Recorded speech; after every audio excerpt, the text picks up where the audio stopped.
or even its viewers.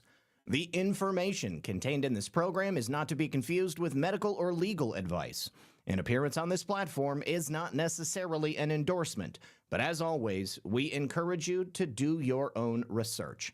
Enjoy the show.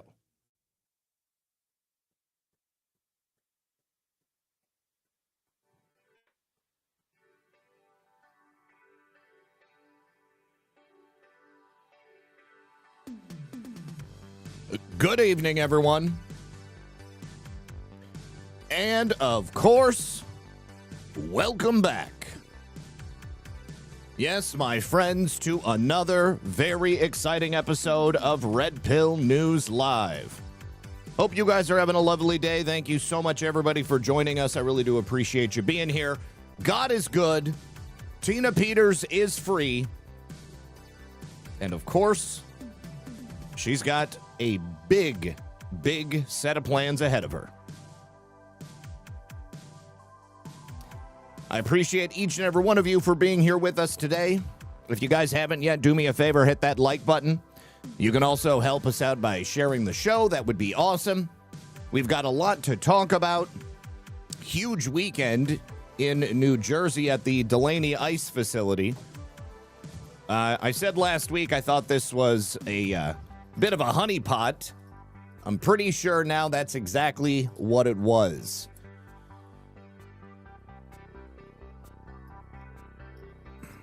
In addition to that, we also have an update on one of those missing scientists from Los Alamos Laboratory. Voting is getting ready to begin. Well, it already has begun because of mail-in ballots in Los Angeles, and Spencer Pratt is officially the leader in that race. And of course, they are up to their old shenanigans, getting ready for all kinds of negative stuff. But I think he's got a shot. So do me a favor, sit back, relax, and grab your popcorn, and we're going to be right back after this. So here is what your financial advisor is probably not going to tell you. By the time the news says to buy gold, it's already too late. You're waiting. I get it. Everybody's waiting to see if the ceasefire holds, waiting to see if the strait reopens, waiting to see just kind of what happens next. But the thing about it is, gold is not waiting for you, because gold moves on fear, on instability, on the unknown.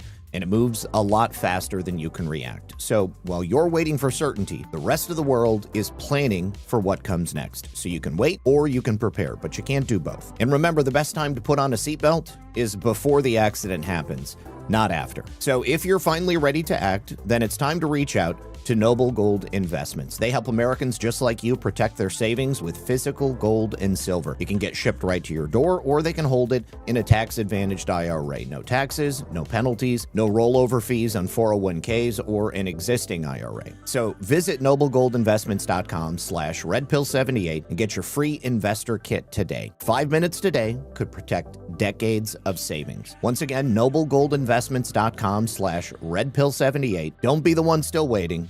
And when you support my sponsors, you support this channel. All right. Welcome back, everybody. Thank you so much for joining us. As I said in the introduction, God truly is good. He answers prayers, and he has answered our prayers. He has answered Tina Peters' prayers. She is now officially a free woman. We're going to go ahead and watch this clip from Tina's appearance on War Room this morning. I learned about her release this morning as I was on Badlands Daily. I knew that she was getting out today, but I just didn't know what time it was going to happen. And it looks like they let her out first thing in the morning. And one of the first things she did was go to join Steve Bannon to talk about her experience. Now, she does have, as I said, some plans ahead of her. I'm sure, as we've speculated in the past, she does have certain circumstances under which her parole is going to be monitored by the Colorado Parole Board. So let's take a listen and let's see. I also did see people saying that it didn't even look like Tina Peters. But I want everybody to remember that she's been in jail. She's been in the Colorado penal system for nearly 2 years at this point. She doesn't have access to any of the things that she had before she went in. She's lost her home. She's lost all of her possessions.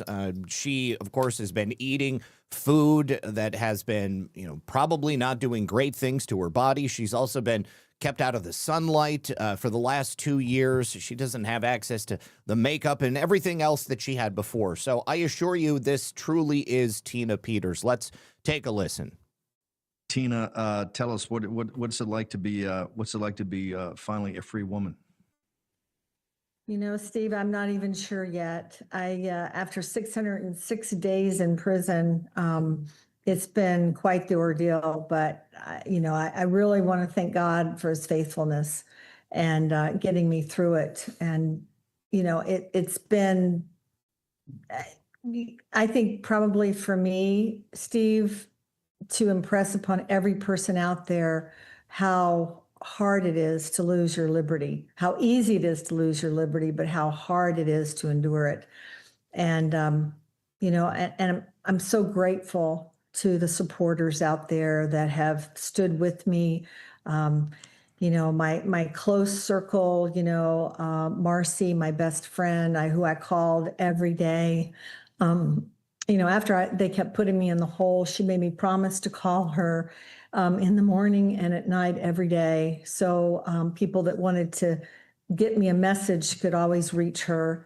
And of course, with Apollo and Jared and Barbara and, the other ones that have stood by me, and especially my attorneys. John Case has visited me almost every week while I was in prison. And then the financial support, I still have a fight to go. I still, even though Governor Polis reduced my sentence from 9 years to 4.5 years, I still have a fight to clear my name and bring out the truth of why they came after me the way they did. So it's still a long road. I'm going to spend the next few weeks regaining my health and just being with loved ones and family, and it's a miracle. It really is for Jared Polis. He pardoned 35 people and he gave clemency to 9, and I was one of the 9. And you see the horrible media and the haters that don't go after murderers and people like that he chose to pardon, but they go after me. So there is a concern there for my well-being and my safety. But I'm just very, very grateful. Very grateful to all of you. Thank you, Steve, for standing through with me through all of this. I can't say how happy I am that after all this time, Tina Peters is finally walking free. As she said, she's going to take the next couple of weeks. She's going to allow herself to regain her strength, get her health back. This is more difficult than I think most people would realize. I've known a couple of people who have gone to prison, and it's one thing for a man to be in prison. It's another thing for a woman to be in prison. And although you might think that a man's prison might be worse than a woman's prison, women can be uniquely cruel and vicious at times. And the types of women that end up in prison, there's a reason that they're there. There was no distinction between Tina Peters and the other women who were in that facility with her, meaning that they don't separate women based upon the severity of their crimes. So Tina was in there every single day with the worst types of human beings that you could possibly imagine. So the fact that she's now here, she's out, and she is as good as she is, I do believe that it is truly a miracle. Now, I promised you guys we were simply waiting for Tina to be released, and the Tina Peters release watch photograph would be removed from the stream. And so just one last time, I want to say, God bless Tina Peters, and God bless everyone who fought for her while she was inside. And here we go. No more need to have the Tina Peters prison watch photo on screen any longer. All right, now a couple of thank yous. First of all, about an hour ago, Claire Cat donated over on Ko-Fi. I saw the 12% goal right there. Claire, $22 donation. Thank you so much, Claire. She says, thank you very much, Zach and Lisa, for all you do, and many blessings to you and both of the puppies. I appreciate you. Also, Filter Dog, we will talk about that in just a moment, Filter Dog. I am just about to talk about that next. Now, in the meantime, as Tina said, she has a lot of work to do, but there's a lot of other people who have work to do as well. And earlier this morning, just about as soon as Tina was released, Harmeet Dillon received a criminal referral from Mike Davis. Mike Davis, of course, from the Article 3 project. Now, we can see here, we're going to read this letter together, and this is what Filter Dog was responding to here. He said that they are reviewing the DOJ's prosecution of Ms. Peters, in particular, whether the case was oriented more towards inflicting political pain than towards pursuing actual justice or legitimate governmental objectives. I think we all know the answer to that. This was not about achieving some type of justice. This was about punishing a woman who dared to speak up about the broken election system and the clearly illegal orders that she was given. Illegal at both the state and at the federal level. Darla also says, thank you, Zach and Lisa, once again for the latest updates. A shout out to the chat. Thank you so much. And then Moon Baby also says, what up, Famalam? And then here is my late fee. Also, AOB22. People in our government are evil. Excuse me, I have to go warm up my wood chipper to do some work around the yard. Just as long as you don't take any pictures of that work, I think you'll be fine. Okay, so here is the letter written to Harmeet Dillon.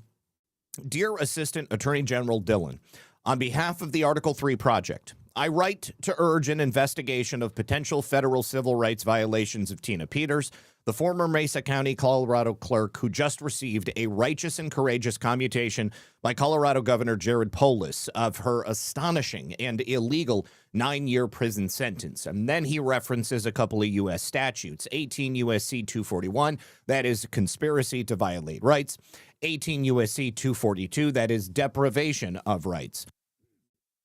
The evidence is clear. Colorado government officials conspired to severely, unconstitutionally, and criminally punish Tina Peters because of her First Amendment protected views on election integrity. Specifically, Article 3 project requests that the criminal investigation focus on the following participants in Peters' prosecution. First, Mesa County District Judge Matthew Barrett, who presided over Peters' trial. You remember him?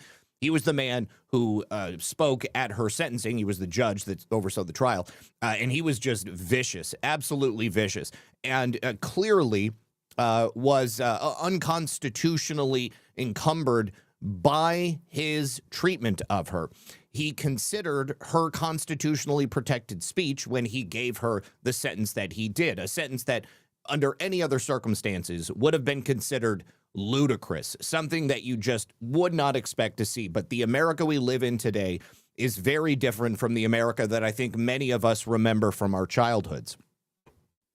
Next, he suggests looking into Attorney General of Colorado Phil Weiser, also the Mesa County District Attorney Dan Rubenstein, who led the prosecution in cooperation with Weiser, also Colorado Secretary of State Jenna Griswold, and any and all other potential co-conspirators. Ms. Peters served as county clerk for Mesa County, Colorado. In that role, she oversaw the election process before, during, and after each election. She gravely doubted the accuracy of the results of the 2020 presidential election, believing that rampant election fraud had occurred, resulting in the election being stolen from President Donald Trump. To prove that the election system in Mesa County was vulnerable to fraud, Peters provided the source code for election software to an outside advisor. In March 2022, Rubenstein and Weiser, supported vociferously by Griswold, led the effort to indict Tina Peters. In October of 24, Mesa County District Judge Matthew Barrett sentenced then 69-year-old Peters to approximately 9 years in prison after her conviction on several felony counts. The sentencing posed grave constitutional concerns. Barrett repeatedly castigated Peters for her First Amendment protected speech. Last month, the Colorado Court of Appeals remanded the case for resentencing in light of concerns that Barrett improperly punished Peters for her exercise of First Amendment rights. Shortly thereafter, Governor Jared Polis commuted Peters' sentence, and she will be released on June 1st. Notably, Governor Polis expressed concern in his commutation statements that Peters was being punished for her exercise of free speech, i.e. being a so-called election denier. Weiser, Rubenstein, and Griswold were all quick to condemn Polis's commutation, and every single piece about this commutation I've seen in the mainstream media has just the same done this behavior, okay? They have gone after Tina Peters, they have gone after Jared Polis, and they have suggested that this is some grave miscarriage of justice, that Tina should have her sentence commuted, that she's simply too dangerous to allow out into the public, and that the use of her words is so dangerous that people might start thinking the elections in this country are fake and, yes, gay. Weiser, Rubenstein, Peters had no criminal record. Oh, wait, I'm sorry. Griswold even wrote an opinion piece in the Denver Post arguing that Peters should have served out her entire sentence in prison. Peters has no criminal record, and her convictions were for nonviolent crimes. Her actions did not alter one vote, and her sentence was significantly longer than sentences of defendants convicted in federal courts for having voted illegally. Peters' mother is also dying. Her husband died while she was away. Another point, militating in favor of clemency. I've never seen that word written or spoken it out loud. Militating, does it mean mitigating? Mitigating in favor of clemency. The governor's commutation aside, several profoundly troubling questions require answers.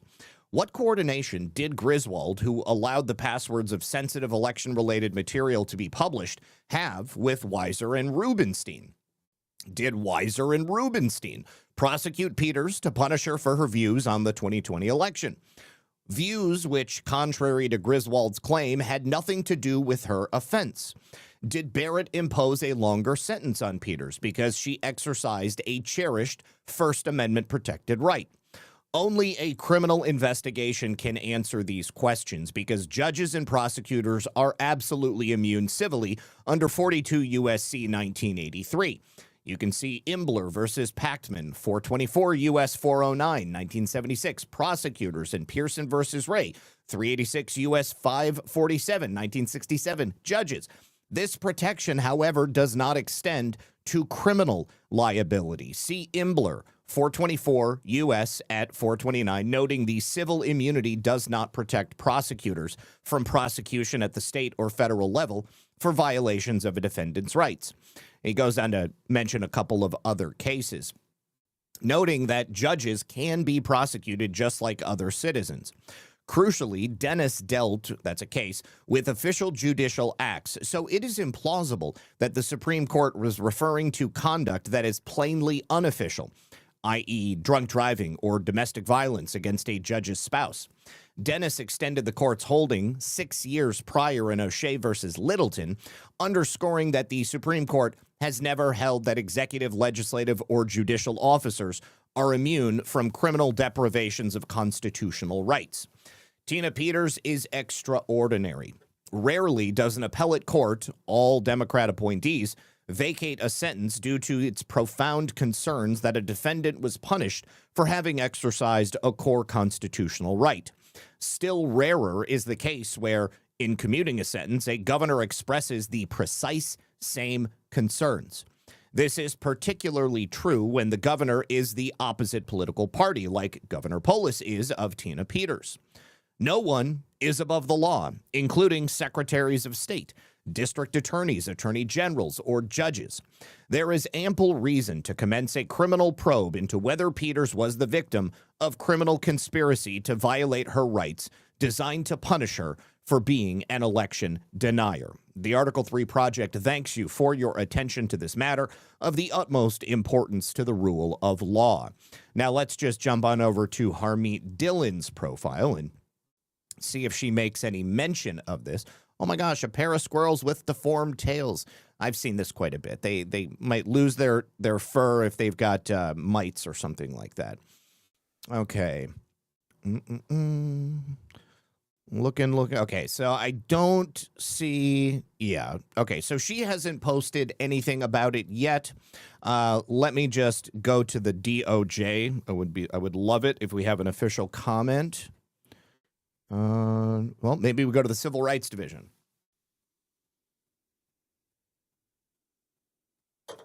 I should just follow them as well. Okay, and nothing since May 28th. Okay.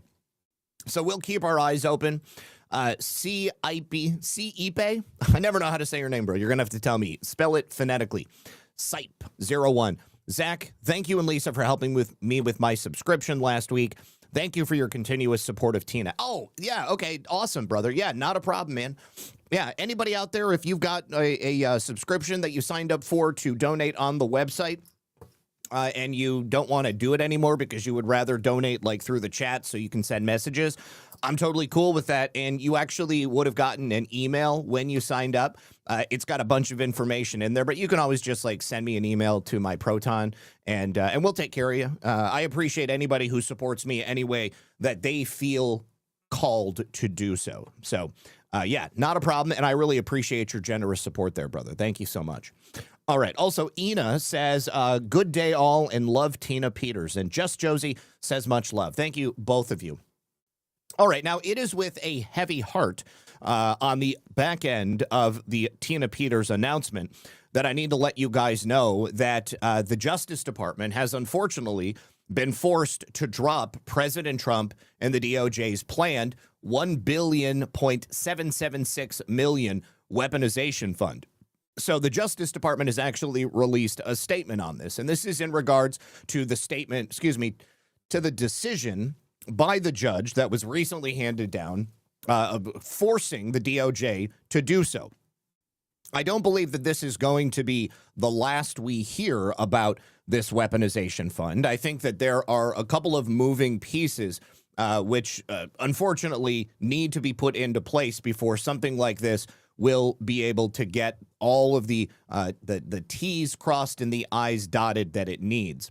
So the DOJ says the Department of Justice disagrees strongly with the decision of the Anti-Weaponization Fund put forth by the United States District Court judge in the Eastern District of Virginia, wherein the court stated that under no circumstances may the Department of Justice proceed with the Anti-Weaponization Fund recently established in order to make up for the tremendous abuse, harm, and hate unfairly shown to so many people. This fund was open to anybody who was so weaponized, targeted, or persecuted, whether they were Democrat or Republican, conservative, independent, or otherwise. The department will abide by the court's ruling. So, unfortunately, for now, anybody who was hoping to get a consideration from this weaponization fund, unfortunately, it's going to be a little bit before something is able to move forward. Now, we don't know how this is going to otherwise be done. Perhaps the agreement between President Trump and the Internal Revenue Service is going to be torn up because obviously this weaponization fund was a key reason why the lawsuit was dropped in the first place.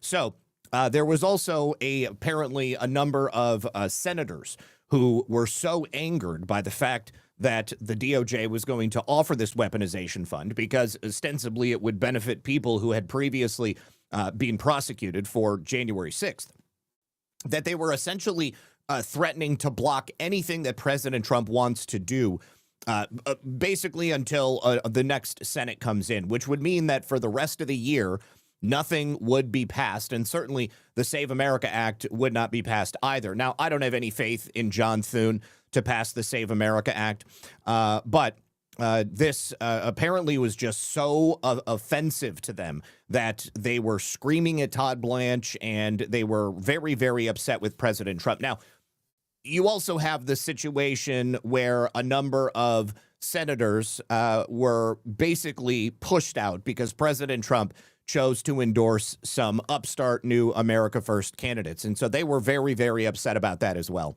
So the timing is everything. And the timing on this, unfortunately, is not right now.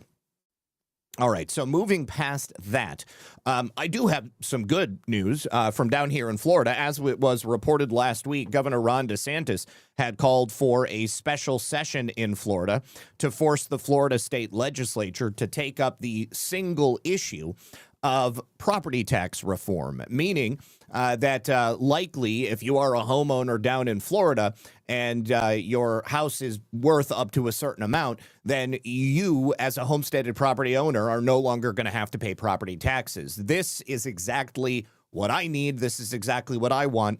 And Governor DeSantis has thought about this quite a bit. The brilliance of allowing it, or forcing it rather, to take place during a special session means that the legislature cannot consider anything else. They can't add on pork. They can't add on pet projects. They can't get distracted and move on to something else. They essentially have to come together, do what the governor wants, and then deliver it to the people in November. It will be on the ballot in November.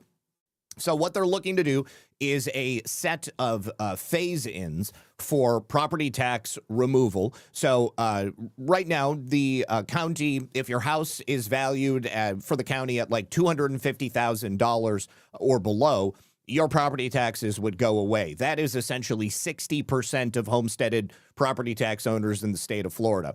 They're looking to push that up over the next 5 years to $500,000. Now, let's go ahead and take a look at this. We're going to hear a little bit from Governor DeSantis, and then earlier today when the Florida State Legislature convened, we also have the proclamation from the governor where he requires the special session to be held so that we can get this on the ballot, and it will make a constitutional amendment. Essentially, that amendment will say that you, as a Florida resident and a full-time homeowner, have the constitutional right to not be taxed on your property because that means that the house isn't yours. I love this. I just have to be honest. That we are going to work with the legislature on to be on the ballot will begin with an initial raising of the homestead limit to $250,000 for all Florida homesteaders, with then the legislature commanded to enact a schedule that will lead to the full elimination of the homestead limit. Now, why this is something that I think will be very strong, and I think something that will be meaningful, a $250,000 limit, that eliminates property tax for 60% of Florida homeowners. Once you put a schedule in, and this would be something that we'd work with the legislature on after the vote is taken in November if it's successful, when you raise to 500,000 limit, that's 92% of all Florida residents would be tax-free. I think this bottom-up approach is a better approach. You know, there have been some proposals where, you know, every homestead, they take 2/3 off every homestead or however they do it. And the problem with that, just to me, is, you know, even someone owns a $200,000 house isn't going to have eliminated. They're still going to be paying property tax. Someone has a $200 million home, what, they're going to get this massive. I'd rather focus on folks who are new homeowners, young people, seniors on fixed income, you know, our middle-class folks. And so this will be really significant. Now, why do it that way? Well, one, you got to pass it. Two, it's a way to be able to make this a smooth transition to where people aren't going to say, oh, you're not going to be able to have money for services. You're going to be able to do it. And I'll talk a little bit about other things we're going to do to ensure that. Now, let me just say, because I've had conversations with other residents of Florida who were nervous about this passing. They're like, well, if they get rid of property taxes, then how are they going to pay the police? How are they going to fund the schools? How are they going to have the fire department on staff? The brilliance of this is because of how much they have increased our property taxes in the last 5 years. If they do away with property taxes for 60% of Florida homesteaded properties, every county in the state of Florida will still be funded at the 2024 levels.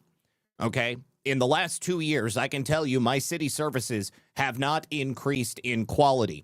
So what this is about is forcing your county to spend money judiciously and also telling them that it is completely unfair and unconstitutional to tax the residents of your county for a so-called asset that they are not receiving the benefit of. Of course, you live in your home, but how are they going to tell me that I owe money on something that, like, I'm not making money off of? I'm still paying money every single month, and I'm paying out the ass to the bank. You know, I'm sure everybody here owns a home. You've looked at the amortization schedule. You get to the end of that thing, and you've paid for your home 2.5 times over. It's bullshit. So when I get rid of property taxes, I'm going to be able to pay off my home just that much faster. And believe me, that's exactly what I'm going to do. I don't want these people to have anything hanging over my head. I want to own my home. I want to know that I own my home, and I want to live here, and I want to simply exist and have the life, liberty, and the pursuit of happiness that I was promised in our founding documents. Let me say thank you very much to Freya and Boise. He says, I wonder if Tina Peters likes younger men. This for you. Are you looking? Throwing it out there as a $5 challenge for Red Pill. Tell Zach thank you for never giving up on Tina Peters. Thank you, Zach. Cheers. Drink for Tina. There we go. Cheers to Tina. Thank you for that. Warrior Mima also says, thank you for your steadfast support of Tina. $5 challenge accepted. Thank you so much. I appreciate it. Now, when they move up to the $500,000 property homestead limit in 5 years, and then eventually when they get rid of all property taxes for people living in Florida, you've still got a lot of people with second homes who live down here in Florida. Those people will continue to pay property taxes. We've also got all kinds of tourism coming down here. And then when the people who live in their homes full time and call Florida home, when they have more money to spend, that's money that they're going to be spending in their communities. Think about how much money is going to get diverted from the pockets of greedy commissioners into the hands of homeowners who decide how they want to spend it. It's absolutely incredible that this is finally happening, because this has been personally a dream of mine for a long time. I moved to Florida. One of the reasons I moved to Florida was because there's no income tax.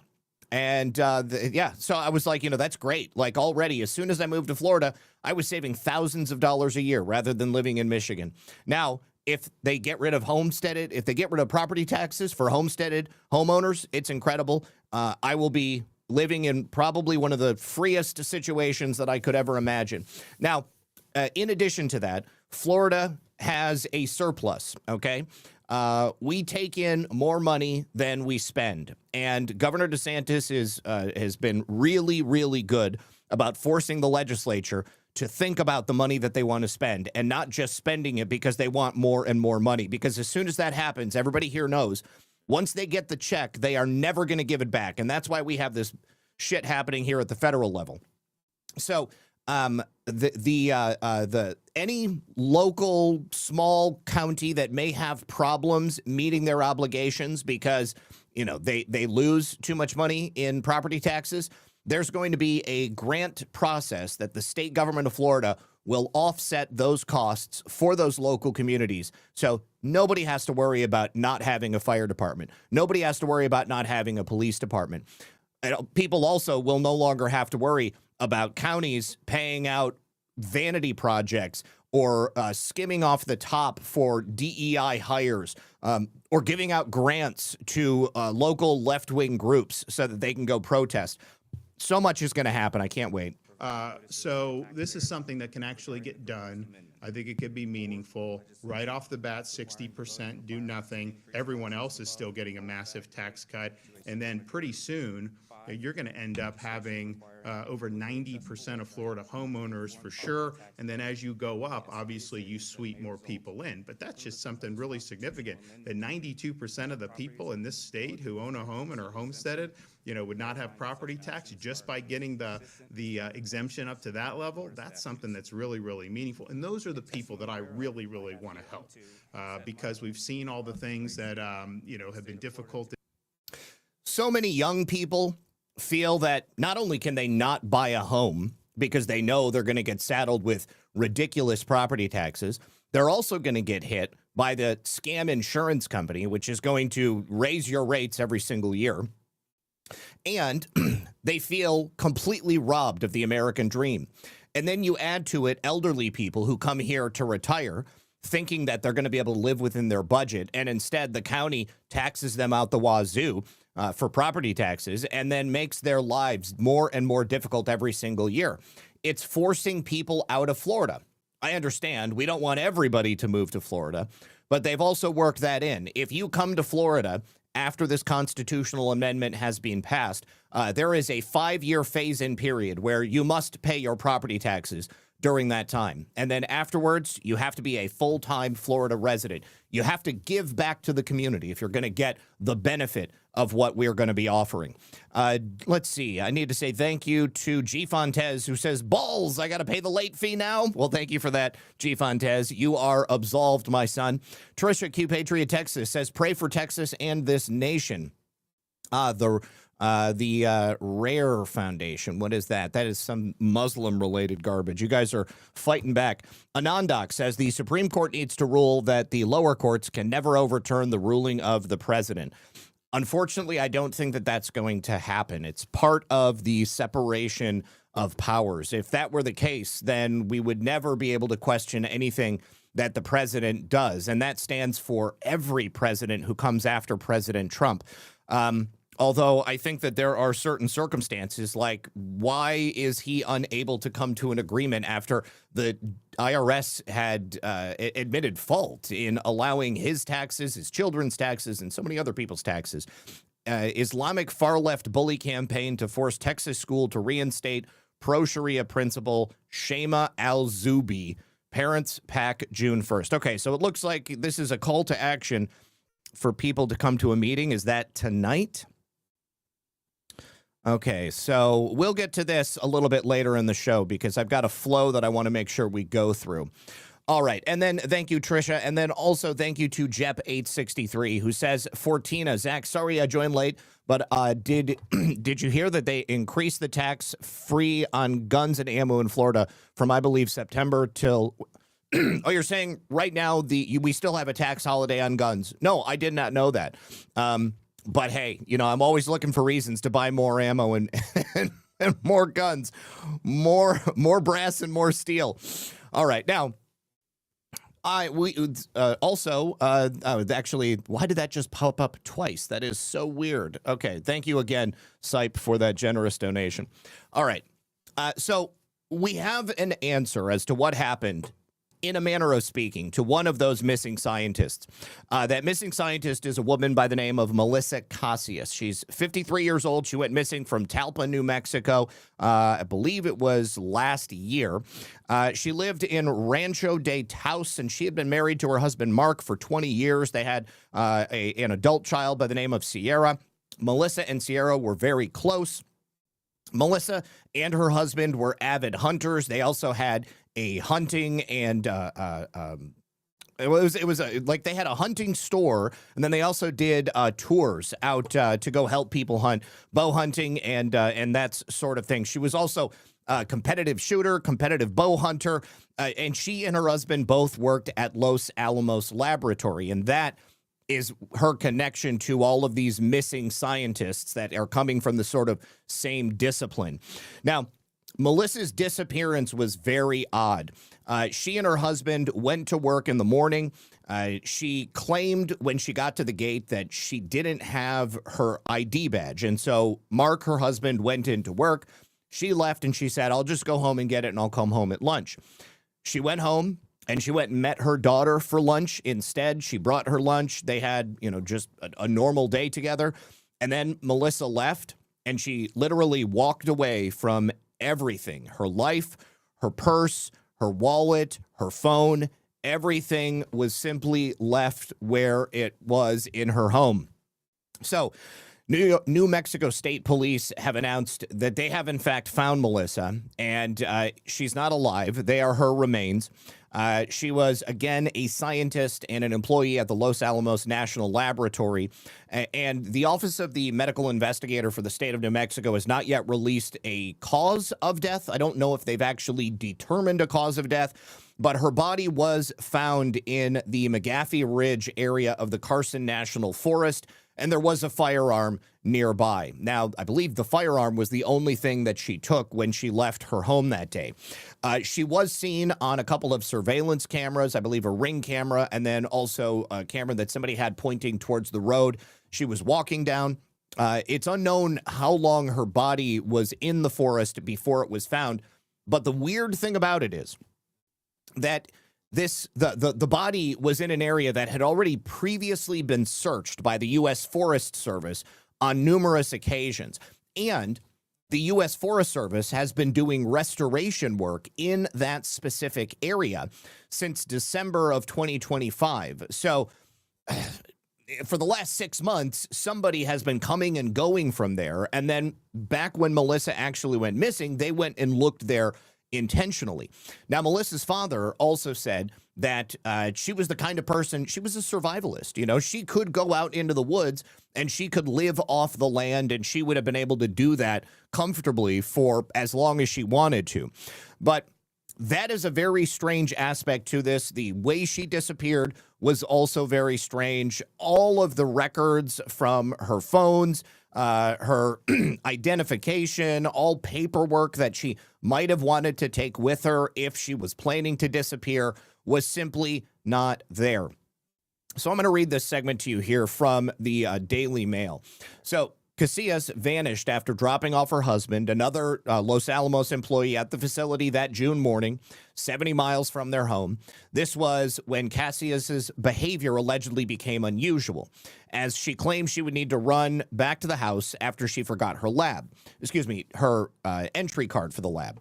According to her husband, Mark, who is a superintendent at Los Alamos, Casillas had the security badge with her when she dropped him off that morning, and she would have needed the badge to get past the security checkpoints. But Casillas arrived back home in Ranchos de Taos, and Sierra, the daughter, told investigators that her mother visited her place of work to drop off a sandwich. Then she planned to work from home because she also said that she had forgotten her badge. Now, the wife and mother then wiped all the records from her phone, deleted everything, left everything behind, and then walked out and simply disappeared, and nobody saw her. Now, this is the one surveillance image that I have seen. This was her walking alone after she had dropped the sandwich off for her daughter. The former FBI Assistant Director, Chris Swecker, spoke to the Daily Mail back in March, and he said that he thought Casillas' disappearance was part of a bigger pattern involving individuals who had access to top-secret government research. He had also theorized that Casillas' work at Los Alamos made her a target for abduction. So the reason is there is an administrative assistant, that's what she did there, often has access to the same sensitive files as their superior. In a classified lab or just a high clearance lab, they would basically be in the know on what's going on, and it wouldn't be the first time their administrative assistant had been targeted. So this again comes as we have at least dozens, it seems like, of missing scientists, but up to 11 of them have been discovered dead since they've gone missing. Of course, people have concluded that David Wilcock was part of that group. I don't know that that's the case, but, he kind of fits the bill. So we'll go ahead and put it in there. All right, so the FBI has, in fact, launched an investigation into all of these mysterious deaths and disappearances, at the very least into the 11, I think now 12, that have been discovered dead. But all of them have some pretty high-level connections. Information in the nuclear space, aerospace, advanced propulsion, missile technology, and yes, more than a couple who were part of the UAP programs. So, if I had to guess, and Melissa had been abducted, and then whatever information may have been extracted from her, and then she would potentially have been Arkancided and then left out there in the woods because it was known that somebody was going to find her. But we don't know. We simply don't know, and we're just going to have to wait to find out what's going on. It's Tony, man. What's up, homie? He says, hey, Zach and Lisa, so glad Tina is finally free. Truly believed it's because of you and so many outsiders with podcasts is a major reason for her release. Take a bow, my friend. That's very kind of you. Of course, I am far too humble to take credit for any of that, but I am very, very grateful that I would be very grateful if it turns out that my humble efforts had anything to do with Tina being released. I do think in, sort of manner of speaking, the pressure that Jared Polis felt as a result of the way she was sentenced and the sort of totally unconstitutional manner in which she was put in prison for something that nobody should have been put in prison for. Nothing related to the election either. It was all just a big snow job. They were trying to keep her quiet.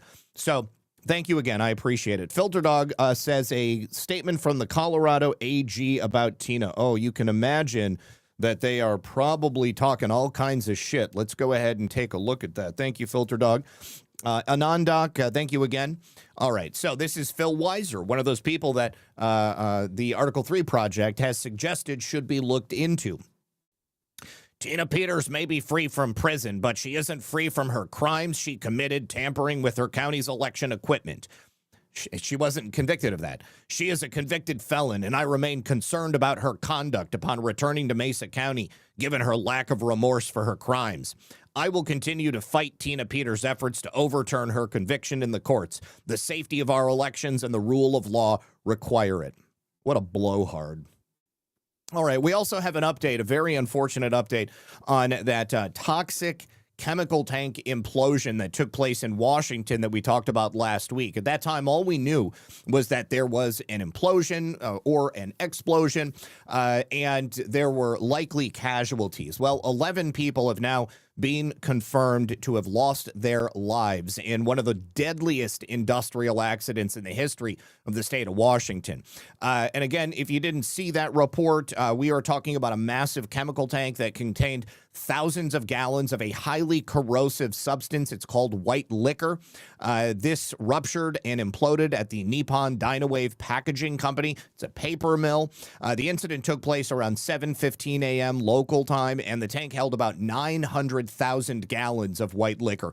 It's a caustic mixture of sodium hydroxide and sodium sulfide. They use it in the pulping process to break down wood chips into paper pulp so that it can be flattened out and made into paper. But it was roughly 60 to 90% full at the time. So the rupture released this flood of hazardous chemicals all around the plant and around the grounds.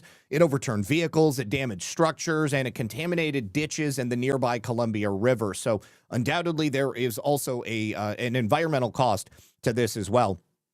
The emergency responders came from the Longview Fire Department, Cowlitz 2 Fire and Rescue, the Cowlitz County Sheriff's Department, and a number of other agencies. They did arrive rather quickly.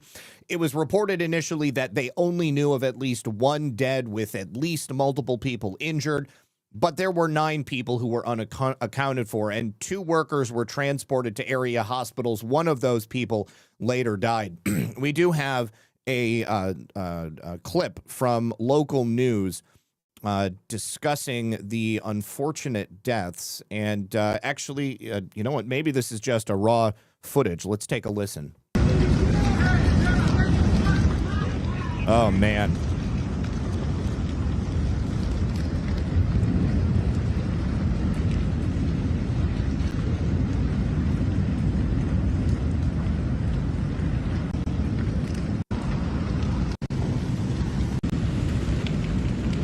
Yeah, really bad. All right, so the names of the people. Also, recovery operations were made more difficult by the unstable tank structure and the hazardous chemicals that were still in the area. It took several days to ultimately get everything safely to the point where they could go in and recover these bodies. I can't imagine there was much left. All right, so the deaths, Gilberto Bernal, 52, of Kelso, Washington, a grandfather, an electrician, described as a godly man and beloved family provider, nearing his 32nd wedding anniversary. Tyler Covington, 29, of Castle Rock. Brad Covington, 27, of Castle Rock. They were brothers. They work right next to each other at the mill. Tyler leaves behind a wife and 3 children. Robert Wilson, 48, of Klataskany, Oregon. Dale Miller, 54, of Portland. Jared Ammons, 35, of Longview, a devoted husband and a father of 2 with a 3rd child on the way. Braden Finkus, 38, of Cathlemet. He's an electrician known for hosting exchange students and helping those in need. Clinton Duran, also known as CJ, also 26, of Kelso. He described by his family as the spiritual leader and joy of their home. John Forsberg, 51, of Longview, a witty trivia night regular and a father of 2 young children. Norman Barlow, 58, of Vancouver, and Dylan Miller. He was a father of 3 girls who was planning a wedding in September. So really tragic, awful, awful stuff. Now, the other aspect of this, which is most tragic, is that according to local news, the Washington Department of Labor and Industries had previously cited Nippon Dynawave 4 times from 2019 through 2025 for issues, numerous issues, including fall protection failures, respiratory protection violations, face covering requirements during the pandemic. I could care less about that. But also interference with an injury investigation. 2 additional L&I, that's the Labor and Industries investigations, were already open at the time of the incident. And so we don't know what those other... that fire was not Longview, Washington. So why does it say Longview, Washington?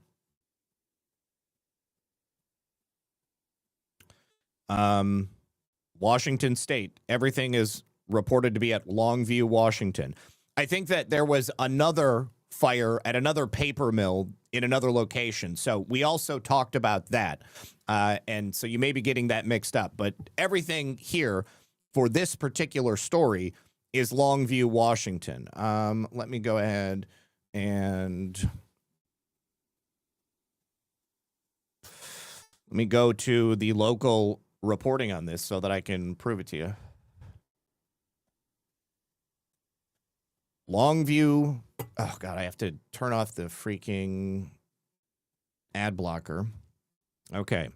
So, Longview, Washington. Yeah, we are only talking about the Longview, Washington fire right now, not the other fire at the other paper mill that was not related to chemicals. That was something totally different. Find your inner anthem, write another stand. Okay, and here we go.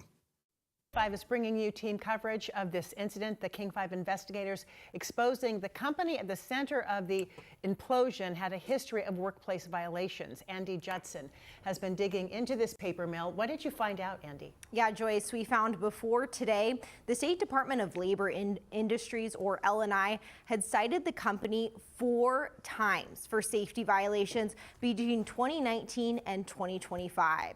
We also found L&I has 2 open investigations into Nippon Dynawave. Okay, so America 1871, are you telling me that this alleged implosion of the white liquor tank at Nippon Dynawave didn't happen? Are you confused about the other? I think the other one was in like Tennessee or something. That they made toilet paper there. But I mean, this is like the 3rd source that I have checked on this particular story. The state opened one 2 months ago after an anonymous complaint came. There was another one, IHOF, that was in California. That's why I covered them all at the same time last week. There was the chemical tank in California. That one they did get under control. There was the tank that imploded in Nippon Dynawave in Longview, Washington. And then there was a fire at the paper mill. I believe that one was in Tennessee. But yeah, I mean, I covered them all at the same time. Came in about a valve on an ammonia tank. L&I told me that investigation does not involve that tank that imploded today. The 4 violations where the state already fined the company include not protecting employees from falling off of equipment, not requiring face masks during COVID, and an incident where an employee had their finger amputated. Okay, America 1871, there was definitely a fire. We just showed video of the fire. But it appears that Nippon Dynawave has had numerous violations. And so, I don't know, maybe you're thinking about another instance where something happened that didn't cause a fire. Now, the company has paid $3,400 in penalties, which is a relatively small amount of money compared.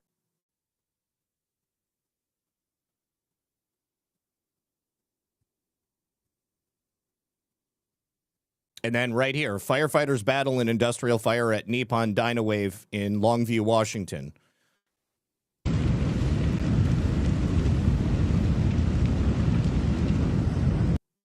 Oh, they inserted the wrong video. So this video is incorrect. Okay. All right. All right. Then I understand where the confusion lies. Okay. All right. So then let's go to X and let's look for the right video. Okay. Nippon Dynawave.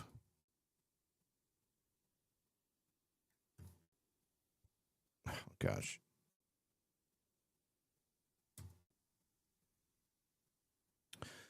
Okay.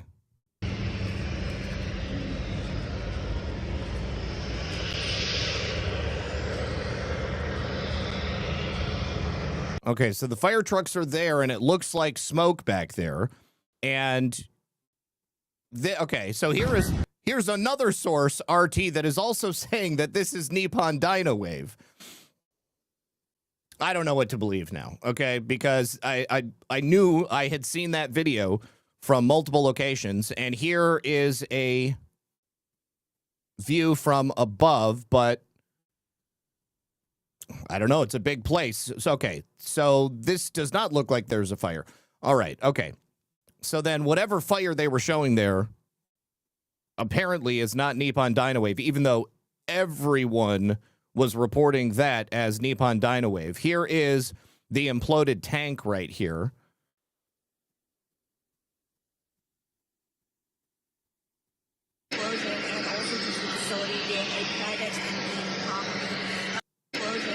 Okay. All right. So I think that we can safely say that multiple sources were reporting that fire as Nippon Dynawave, and that wasn't it. Okay. All right. So in that case, still there's 11 people dead and multiple people injured. All right. Now, let's check in with the Spencer Pratt campaign in Los Angeles, California. We've got two great campaign videos that were made by Gene Parmesan, both, I believe. Again, Gene is doing great work on behalf of Spencer. Let me also say thank you very much to Q Patriot Angel, who says, even with the chip tooth, you still do a fantastic job whistling the theme to the Andy Griffith Show. Thank you for being a part of getting society to think like I have for so long. Yeah. So right here, these two bottom teeth right in the center have a chip that goes like this. And I used to be able to whistle a lot better when I was a kid, but now it doesn't work. I'm glad that it's not that bad. So thank you very much. All right. Thank you also to No Thanks Joe, who says, thanks, Lisa and Zach. I hope you guys had a nice weekend, and I look forward to the week's reports. Thank you for your hard work. God bless, and please stay safe. Thank you so much for that. I appreciate you. All right. Let's check in with Saving LA. Honey, we need to talk. We saw the things you've been searching online. Spencer Pratt? Really? In this house.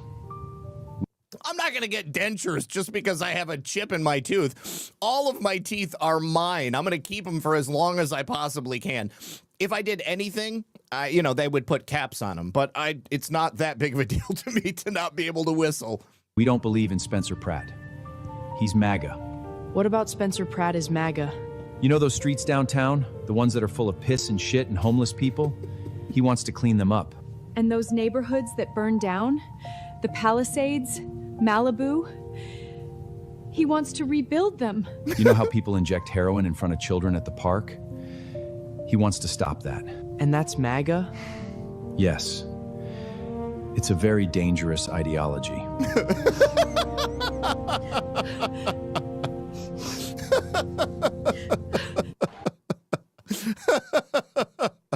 All right. So we go from one set of parents who simply don't support Spencer Pratt for wanting to stop junkies from shooting up in front of kids to another mother reading a story about an evil monster who has taken over LA to her daughter. Once upon a time, there was a beautiful city called Los Angeles. But then a scary monster the kids called Basura took over the town.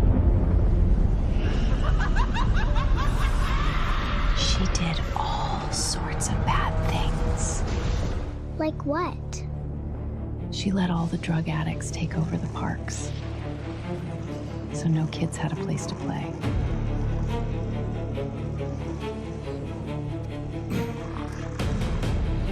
Then she let them hurt the puppies.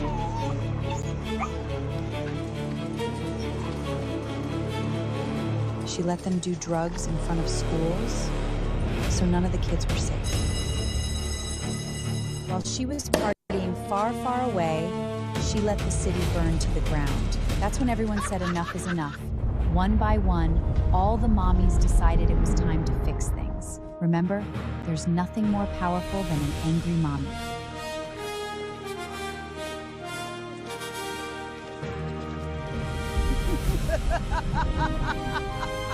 Did the mommy save the puppies? All the mommies came together and kicked the monster out of town, and she never came back. And all the puppies were safe. The end.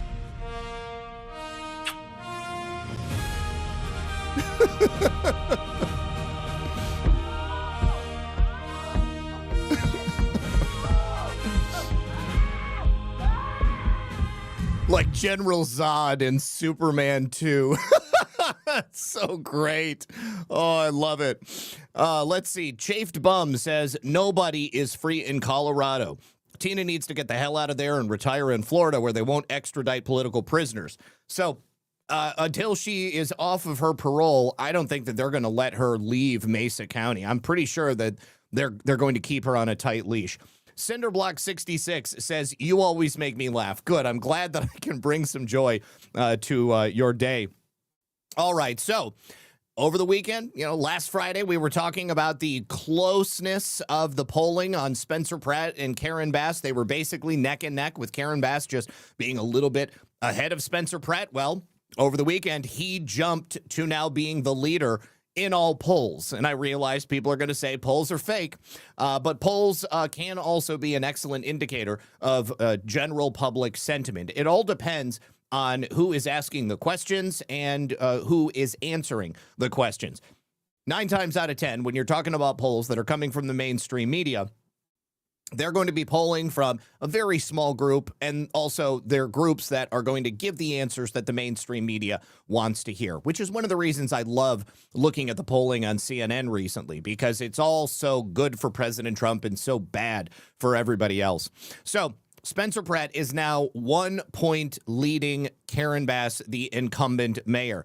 A lot of people might think that that's not very big, but in this instance, Spencer Pratt is not a politician.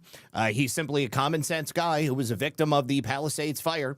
He has a family that is unable to walk down the street safely, like so many other families in Los Angeles. And if you think about how difficult it was to gauge for the mainstream media and for the politicos President Trump's popularity in 2016, I think you have a very similar situation happening with Spencer Pratt in Los Angeles. I think that you have people who are simply afraid to openly say that they're going to be voting for Spencer Pratt because they're worried about the retribution of those radical left-wing lunatics. So in the recent polling, let me actually leave this view so that we can see this. All right, so this is coming from McLaughlin and Associates. Pratt leads Karen Bass at 30.1%. Bass would be at 29.5%. And they don't even bother to tell you where Nithya Raman is at. I think she's down somewhere around 12 or something like that. So what they did is they polled 400 likely Los Angeles voters between May 26th and May 28th. So that was while we were talking about it last week. They did it through live phone calls and text message interviews that were conducted in both English and Spanish. The sample included voters from every major region of the city and reflected a diverse cross-section of Los Angeles, with the respondents identifying as 52% white, 27% Hispanic, 10% Black, and 9% Asian. The survey was also 53% female and 47% male, with an average age of 52. Now, Spencer is registered as a Republican, but the Los Angeles mayoral race is actually a nonpartisan race, and he's been pretty savvy with avoiding the pratfalls, if you will. that come along with the mainstream media trying to trap him in certain questions. The other really interesting part about these polls and Spencer's position in them is that he is leading with the Hispanic vote in Los Angeles. So of all the likely voters who know who they're going to be voting for, a good portion of them, 33%, are voting for Spencer Pratt. Now, the CEO of McLaughlin, who conducted the poll, said, I think the mayor's race is a lot more volatile. Normally, it's a slam dunk for the Democrats, but it's being driven by the negatives on Bass. People simply know that Karen Bass is not a good candidate, and ultimately, if they want things to change, then they're going to have to vote for Spencer Pratt. Now, if you go to Kalshi, the prediction market Kalshi, Spencer Pratt is sitting with a 74% chance of winning the election. Nithya Raman is much lower at 30%. Nobody actually believes that Karen Bass is going to win. So that should tell you quite a bit. Now, Spencer's latest ad is 7 minutes long, so I'm not going to play it, but it's another really good one. Let me actually just show you the first minute or so of it because it's really, really good.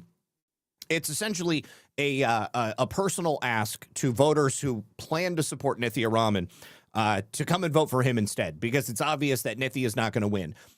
What he knows is that the people voting for Nithya Raman don't want to vote for Karen Bass. And so a vote for Raman right now is a vote for Bass. Why don't you just vote for Spencer instead?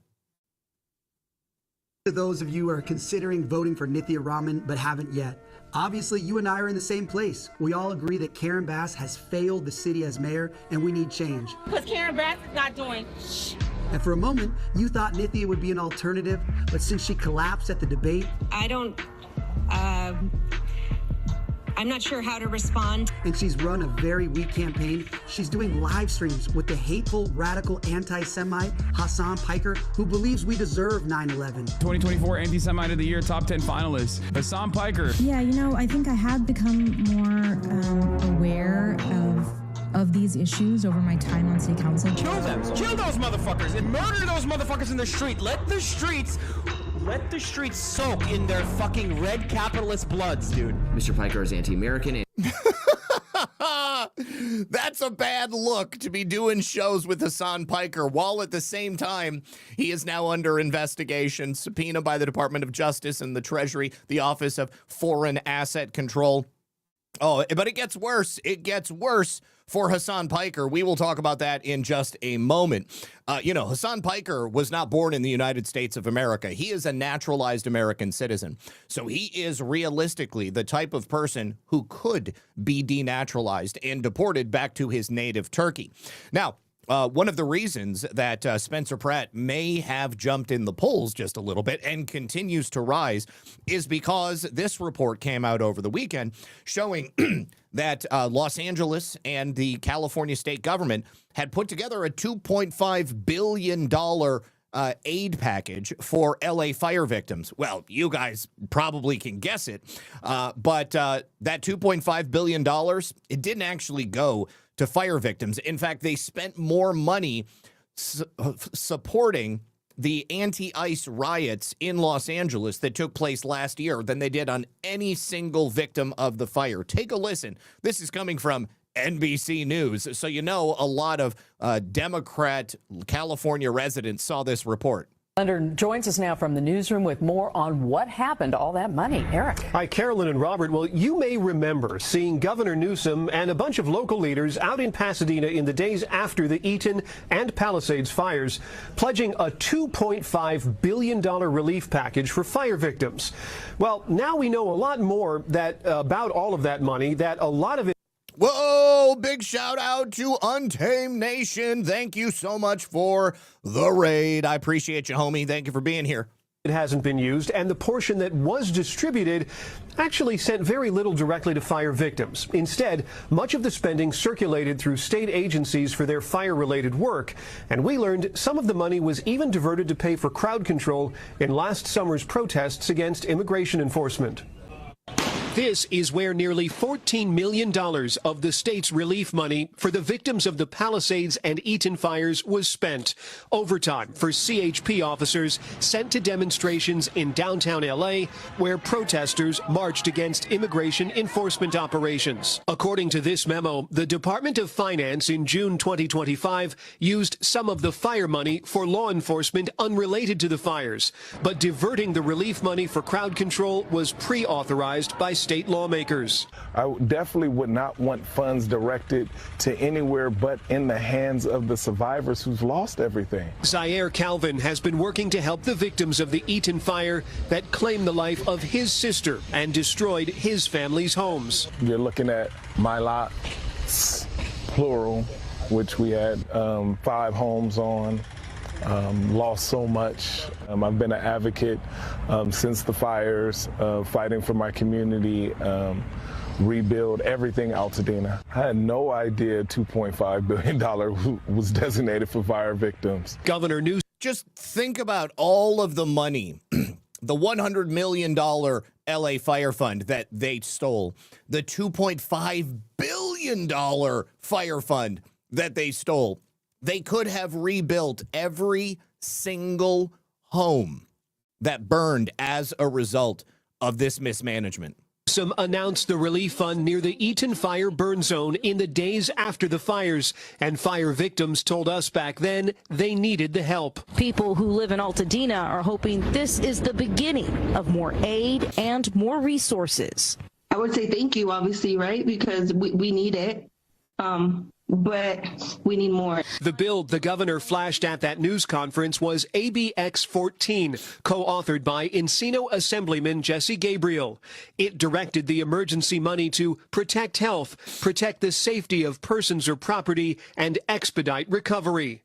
NBC4 Investigates has found that much of the $605 million spent from the fund went right back to state agencies. They just took the money and they used it for themselves. They did, however, make a couple of YouTube videos that fewer than 700 people even watched. The latest figure from the state finance department shows about 75% of the relief money promised was never released by the state. I mean, $2.5 billion is a whole hell of a lot of money. And, you know, off the top of my head, I was like, no, I don't remember that at all. Nicole Vasquez is a community advocate in Altadena, helping fire survivors while also being one herself. We asked her. I see somebody in the chat want to know if Tina Peters has a lawsuit path. No, unfortunately, that would be a civil suit, and all of the people who were involved in the prosecution of Tina Peters are immune to civil suits. But this is why it's so important that the Article 3 project has sent the criminal referral to the Department of Justice, because all of those people who were involved in her prosecution are certainly not immune to criminal prosecution for violating Tina Peters' rights. So the DOJ would have to do the investigation, and they would have to bring criminal charges against those people. There is definitely a path for that. If she remembered any fire messaging from state health officials. Do you feel like you got information from the state health department? From the state health department? I don't remember getting anything from them. That's because the spending records show it received $13 million from the relief fund. The department says it used some for air monitoring or testing and spent some making YouTube videos like this one. Cleaning soot, ash, and smoke damage from your home after a wildfire. It was posted 9 months after the fires. It's been viewed 181 times. My name is Dr. Oh, I'm sorry. I vastly overstated the number of times that video was watched. 181 times at the time of this report coming out. Anish Mahajan. For comparison, LA County's Department of Health produced its own videos in English and Spanish within a month of the fires. Our investigation found that a portion of the Fire Relief Fund did benefit some employers and employees directly and provided some tax relief to homeowners. The California Department of Economic Opportunity used $3 million from the relief money to help LA County small business owners and their employees. And yeah, want to bet, that was all based upon people's race. $121 million went to LA County for temporary tax relief as property tax payments were delayed for homes destroyed in the fires. But they're delayed, but they were not forgiven. There were few indications that individual fire victims received direct aid. Nobody did. Spoiler alert, nobody received any aid. TruthStream, thank you so much for the raid. Wow, that is awesome. 2 raids in one day. Appreciate you. Thank you very much. If anybody is here from TruthStream, thank you very much for hanging out with us today. You can hit that like button, or you can simply just sit back and listen as we go over these stories. Now, this should surprise no one, and it's one of the things that we've been talking about that is a danger in Los Angeles, and by no way do I think this is the only thing that Spencer is going to have to overcome. But over the weekend, it was found that at a ballot drop box for mail-in ballots in Los Angeles County was set on fire. The ballots inside of this drop box, we don't know how many were originally in there. We don't know how many have been destroyed, and we don't know any of the people who are going to be affected by this. But the incident was discovered on Sunday morning in downtown Los Angeles. An election worker was coming to collect the ballots inside the drop box. It was right outside the County Department of Public Social Services building in the Civic Center area. Multiple mail-in ballots do appear to have sustained fire-related damage inside the drop box, and authorities are reviewing a separate act of election-related vandalism, this time at a vote center located on Cesar E. Chavez Park in Long Beach. You guys ever notice that the Cesar E. Chavez and the MLK streets in every city, in every place around the United States of America, these are like the worst possible streets. You wouldn't want to live on them. In a news release, county officials said that the Long Beach incident did not stop vote operations inside of the vote center, but the timing of both incidents, of course, raises some serious concerns about the security of California's election system ahead of the final stretch. I believe that tomorrow is the official in-person voting day. Los Angeles County Registrar, Recorder, and County Clerk Dean Logan said his office is working with law enforcement and other partners to review both of those incidents and to determine whether or not any voters were affected. If your ballot was burned inside the drop box, there's a good chance you are one of those people affected. Officials said voters whose ballots may have been damaged in the fire will be contacted directly and given options, including replacement ballots. But of course, we have no way of determining whether or not that actually happens. As we've seen in the past, people who had been Republicans and put out mail-in ballots or absentee ballots, people working in the election centers have destroyed those ballots. And those people were never given the option to come in and cast another ballot. So all we can do is hope that the honor system works in Los Angeles, where they definitely want Karen Bass to be reelected. Now, we also have another update from California, this time again from MacArthur Park, the park that had quite literally been taken over by drug gangs and transnational criminal organizations. U.S. Attorney Bill Asaley says that Chivas Cole Williamson, 43 of Westlake, has just been federally charged with possession of a controlled substance. He had on his person more than 1.2 kilos of a fentanyl precursor. Precursors are the raw materials that you use to chemically produce the fentanyl. He's expected to make his initial appearance today in the U.S. District Court in downtown L.A. Officers arrested Williamson, who, surprise, is on probation, this past Thursday after searching his backpack and seizing the 1.2 kilos of that precursor. That would have been a lot of money. I'm sure he's very pissed. They also seized nearly $1,000 in plastic bags from the floor of his apartment. Law enforcement maintains a strong presence at MacArthur Park, and we will give zero tolerance for drug dealing, and offenders will face the maximum federal prison sentences applicable under the law. There he is right there, and there is the drugs. Dang, that's a big brick. I'm sure that the people who paid for the brick, because that's probably from a drug gang, they're also not going to be very happy about that. Siesta Randy says, challenge accepted. Best news on Rumble. You go, Zach and Lisa. Thank you so much, Randy. And that is coming in the form of Bitcoin on Rumble Wallet. I really do appreciate it. All right, before we jump into our next story, I do have a quick message from our friends over here on Rumble. Let me say thank you to them. Please, guys, consider hitting that like button. And if you're a parent or a grandparent, you might want to listen up, because America is about to hit that major milestone. We are all waiting for it, our 250th birthday. 250 years of grit, freedom, sacrifice, and quite literally the greatest experiment in self-governance the world has ever seen, which means it's the perfect opportunity to teach your kids and grandkids about why America matters. Now, there is, of course, a free guide called The Kid's Guide to America's 250th Birthday. It's truly a great way to introduce those kids to exactly how this nation began, who the founding fathers were, what they risked when they signed the Declaration of Independence, and why those ideas that led to that are still very important today. This guide is going to take those kids back to the very moment when they signed that paper, knowing full well that they were risking their lives for freedom. And it's going to break it all down in a way that is very informative, something they can actually understand and enjoy. It's not going to water it down or make it feel like schoolwork. So if you care about raising children who know where this country came from and why it's worth preserving, this is something that you're going to want to grab for them. The best part is it is completely free. With this special offer, you only pay $2 for shipping and handling, but always read the fine print. Just head on over to freeusabirthday.com. That is freeusabirthday.com, and the Kids Guide to America's 250th Birthday is there for you to grab today, because America's story matters. Let's make sure the next generation knows it.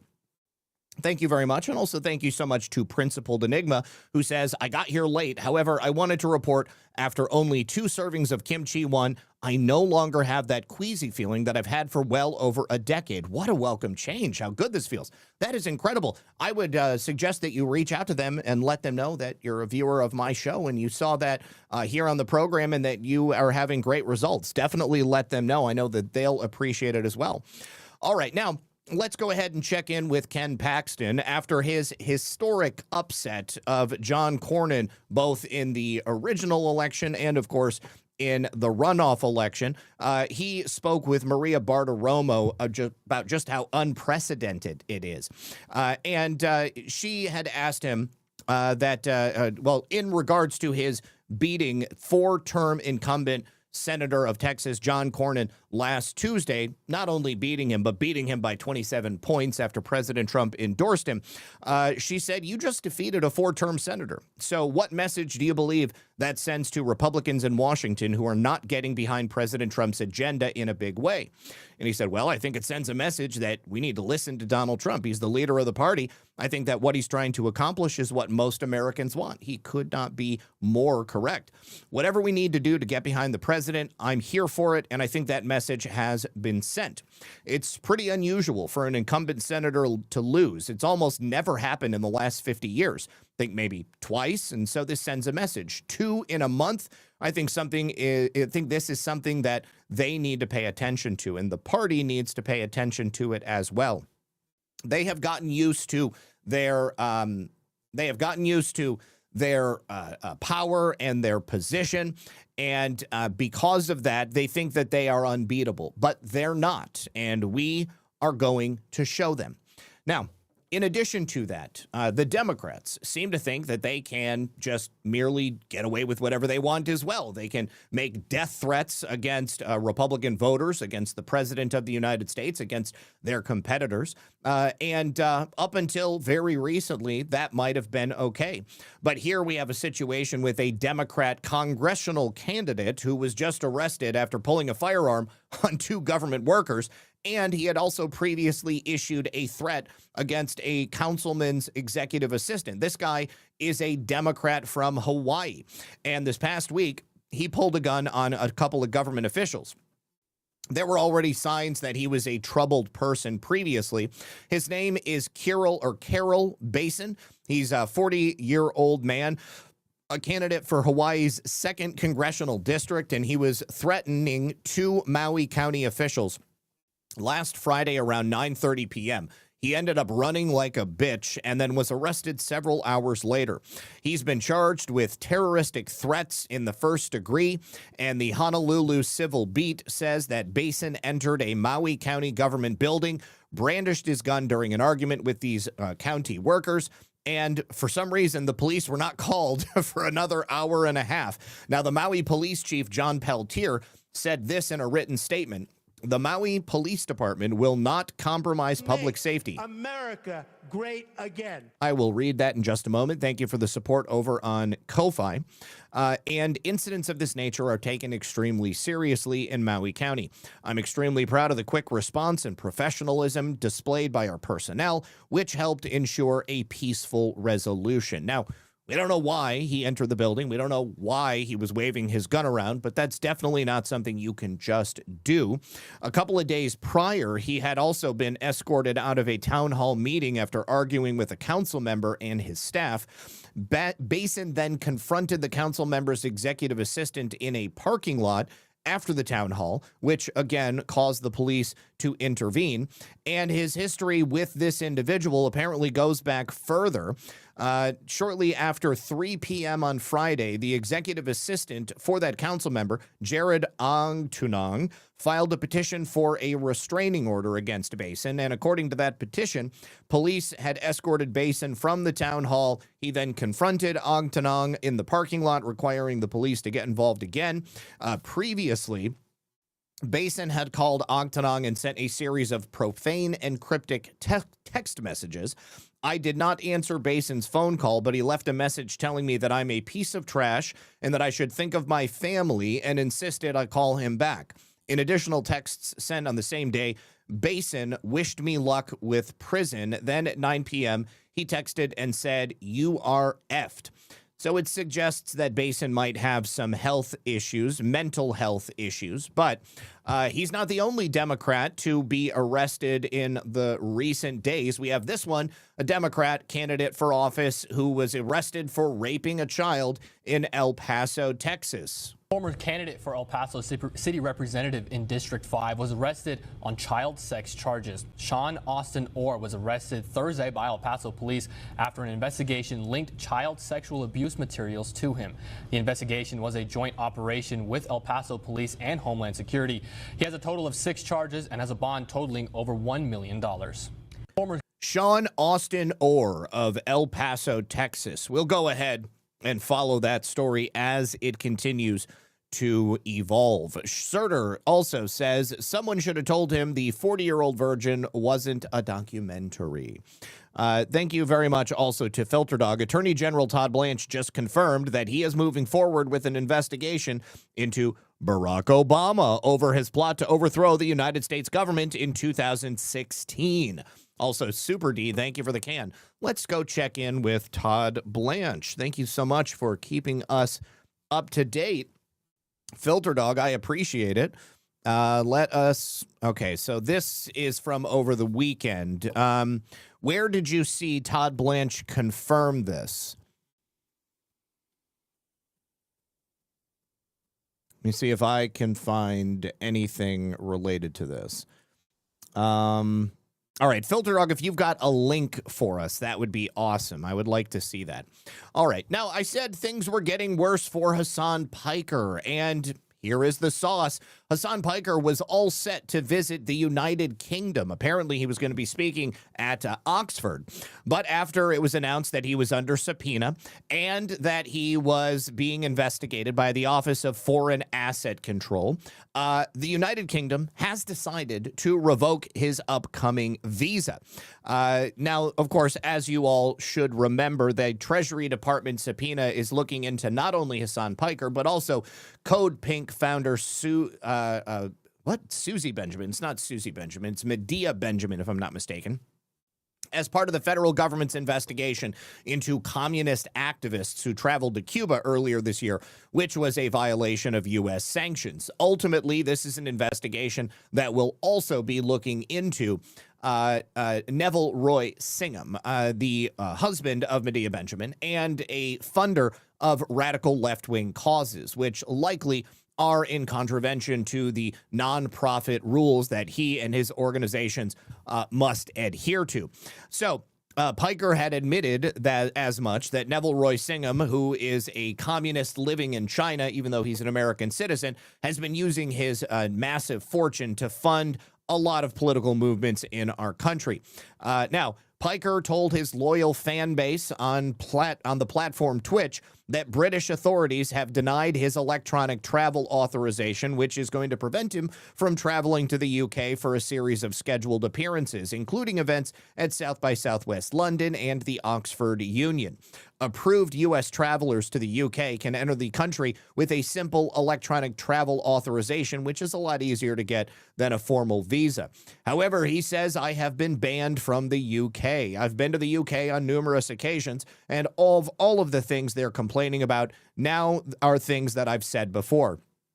And, of course, we know the history of Hassan Piker, and this should come as no surprise. I'm sure the United States doesn't want him traveling internationally in the midst of this very important investigation. Trisha just says, oops. Okay. Here we go. Here is an interview on Barter. Okay, so I think that this is actually a clip that I played last week, but let's go ahead and check it just for posterity's sake. No. Okay, so this... And so the question that the American people have to ask is, well, then why did they do it? Okay, yeah, this is old. This is from a couple of weeks ago, and we've already played this on here.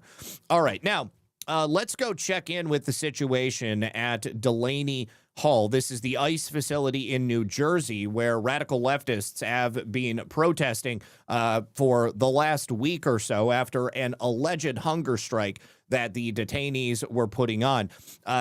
As I said last week, the way that they allowed this to sort of evolve made me feel that it was a honeypot operation because, of course, once things started, these people simply can't contain themselves. They start coming in from all over the country. There is a movement of cash. There are communications. Networks are going to be tracked.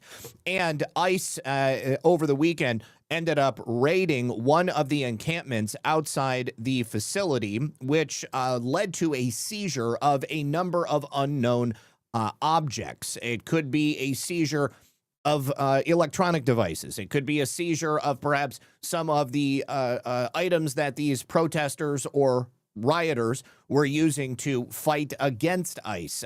Could have been as simple as maybe a phone book with a number of numbers in it. But let's take a look.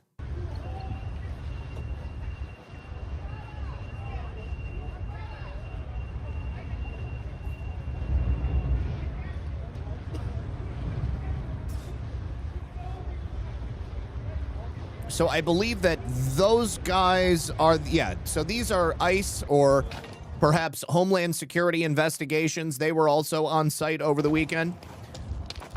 Looks like you know what? I can't tell if they trashed the supply tent. Maybe they did, or maybe these people are just filthy, but they're fairly filthy as well.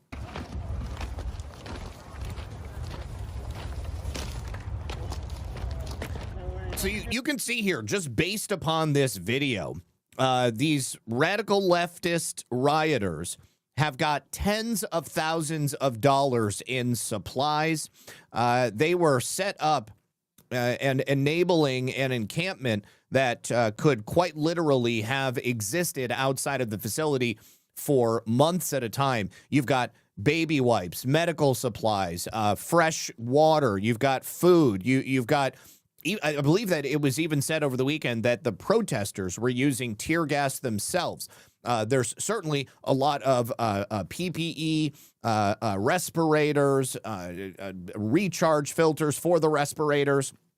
Emerald Dragon, thank you, says, hey, Zach, here's a 5 just for being live and because I haven't caught you live in a while. Thank you for being here.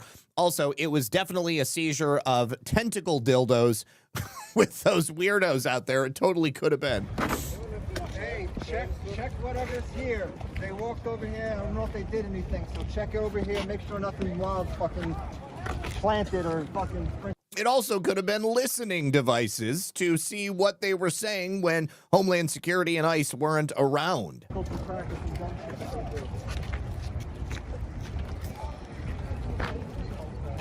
So this, I believe this was on the 29th. Yeah, this was on the 29th. In the evening, and also over the weekend, the so-called protest turned into a riot. This was on Saturday. Nick Sorter, who was there, says that they are now stealing items from local businesses and setting tires on fire in the street near ICE Newark. Police are a quarter mile away.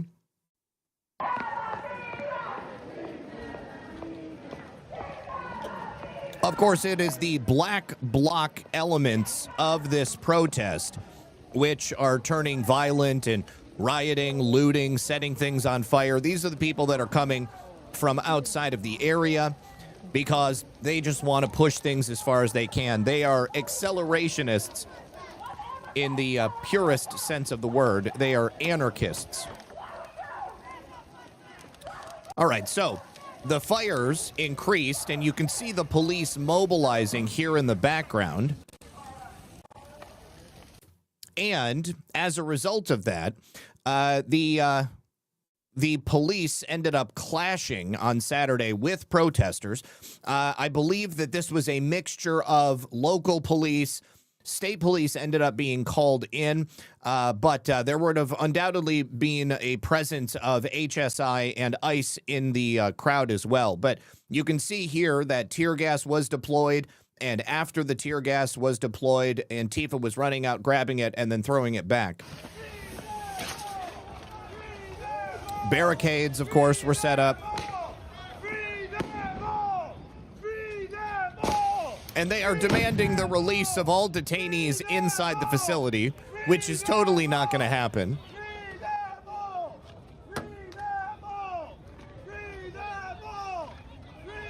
And here, Homeland Security and the riot police begin to advance forward. Motherfuckers! Aha. Fuck all ya! And that guy was also arrested. The guy who said over the weekend that he was going to kill the family of the ICE agent. Bitch ass motherfuckers! Free them all!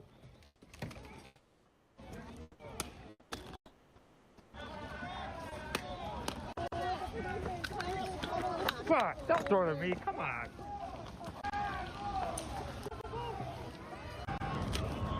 All right, now, I'm glad that we have, I guess I do not have Todd Blanche's Twitter pulled up here. Let's go to Todd Blanche's Twitter, because after the video was taken of that man, I believe he was from Boston, or no, I'm sorry, he was from Brooklyn, and he told the ICE agent that he was going to kill the family and the children of that ICE agent. He was arrested, and right here. My boy, I have your face, mother. You're dead. Dead. You're dead. Your children, your wife, your whole family. I'll kill them all. And then ironically says, I have your face. We all have his face. Yeah, so do we. And look, that's a federal crime. And not only threatening the ICE officer, but think about how disgusting this individual is, threatening his family and his children with death. What is this man doing? He's just doing his job standing there. And so this, again, that is disgusting, that what you just showed, and we see his face. And I promise you, we will find him. And they did find him. And right here, Todd Blanche on Friday posted, told you, FBI just arrested the man who threatened to kill ICE officers and their families.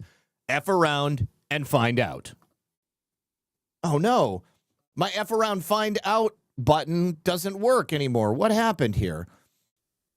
Hang on. See, as you can see, the more you around, the more you're going to find out. And that's exactly what happened. So that man was arrested, and he will be facing charges for the act of threatening the lives of the family and the children of that man. Now, Governor Mickey Sherrill was forced to come out over the weekend and also make a plea. She admitted that many of the people who were there setting fires and causing damage, attacking police with weapons, they're people who are coming in from out of town. New Jersey Governor Mickey Sherrill is also facing fierce backlash because instead of blaming those people from out of town, she actually blamed the federal officials at the facility. She said that they were inciting violence after this mob of black bloc left-wing extremists launched what can only be described as a violent assault on police officers. Now, this all sort of happened on Saturday night outside Delaney Hall. And according to reports and Cheryl's own admission, the mob of masked individuals suddenly turned a so-called peaceful protest into an active war zone. Those agitators were attacking the security barriers. They were using those barriers as weapons. They were hurling dangerous projectiles at law enforcement, and they literally set the tires on fire, as we saw just a moment ago. She said people from outside the state have been interfering in the protests and escalating them. 5 of the 6 arrested on Friday by state police were from outside of New Jersey. Believe ultimately 9 or so were arrested. I don't know the full total from all told over the weekend. She added that DHS should restore visitation rights for illegal aliens. I think until all of this is over, they're not going to be allowing just anybody to come on in. But there was I guess I don't have the clip here, but somebody had put together a clip of what I showed you earlier, the attack coming from the radical leftists against the police, who were simply trying to make everything kind of calm down. And it was great to see the side-by-side comparison of Mickey Sherrill saying that, oh, it's a peaceful protest, while at the same time, it's a very unpeaceful protest. Take a listen. We know that people from outside the state have been interfering in the protests and escalating them. 5 of the 6 people arrested last night by state police were from outside New Jersey. And some national extremist groups have become involved in the protest here today. All right, so what we have there is exactly what we knew was going to take place. This is, again, why I believe this was a honeypot operation, to draw these people in, get all of their communications, get all of their device IDs, see exactly where they were coming from. Here is a couple of videos of these people being arrested over the weekend. I know that we all love to see these people F around and find out. Here we go. So you have the response coming from a number of different law enforcement agencies from around New Jersey. Here is one of those people being arrested, and their mask and respirator being removed. They even brought the horse police out. I think these guys are from the state police.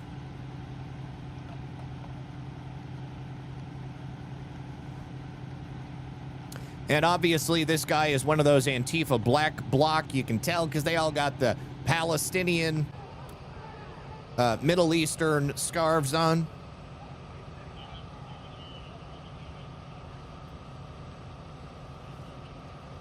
This guy might actually be a local just because he's dressed like a normal person, besides the fact that he's got the respirator on.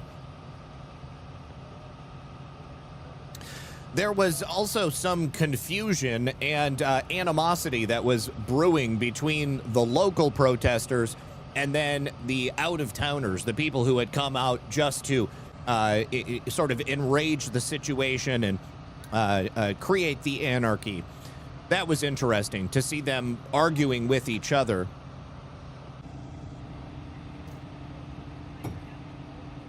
All right, now let's see a different takedown. This is really great.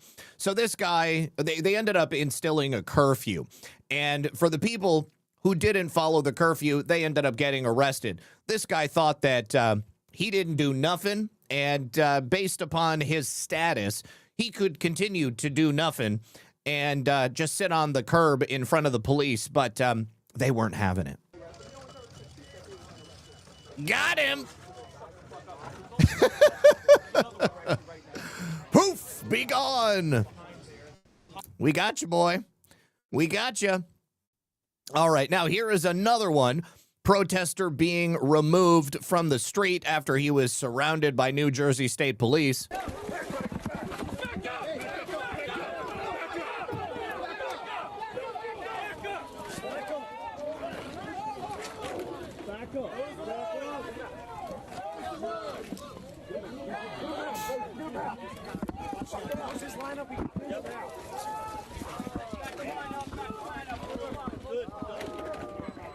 Hold the line, boys. Hold the line.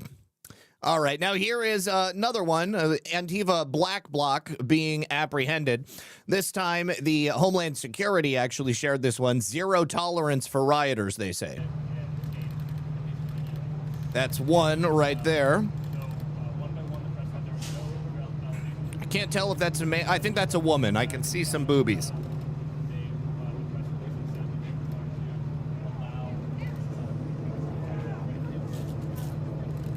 And there's another black bloc.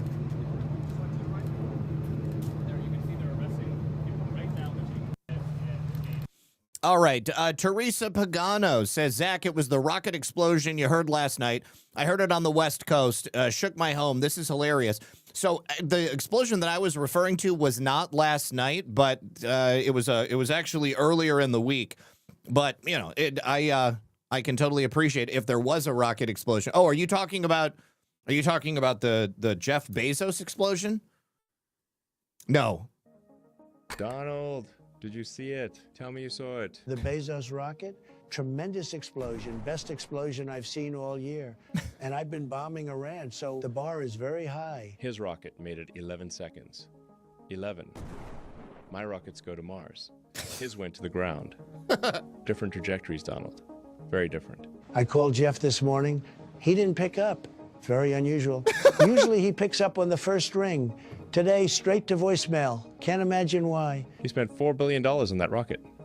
$4 billion. I could have built 6 starships and a moon base for that, with change left over for a Cybertruck. This is why I like Elon. His rockets blow up too, but at least they get off the ground first.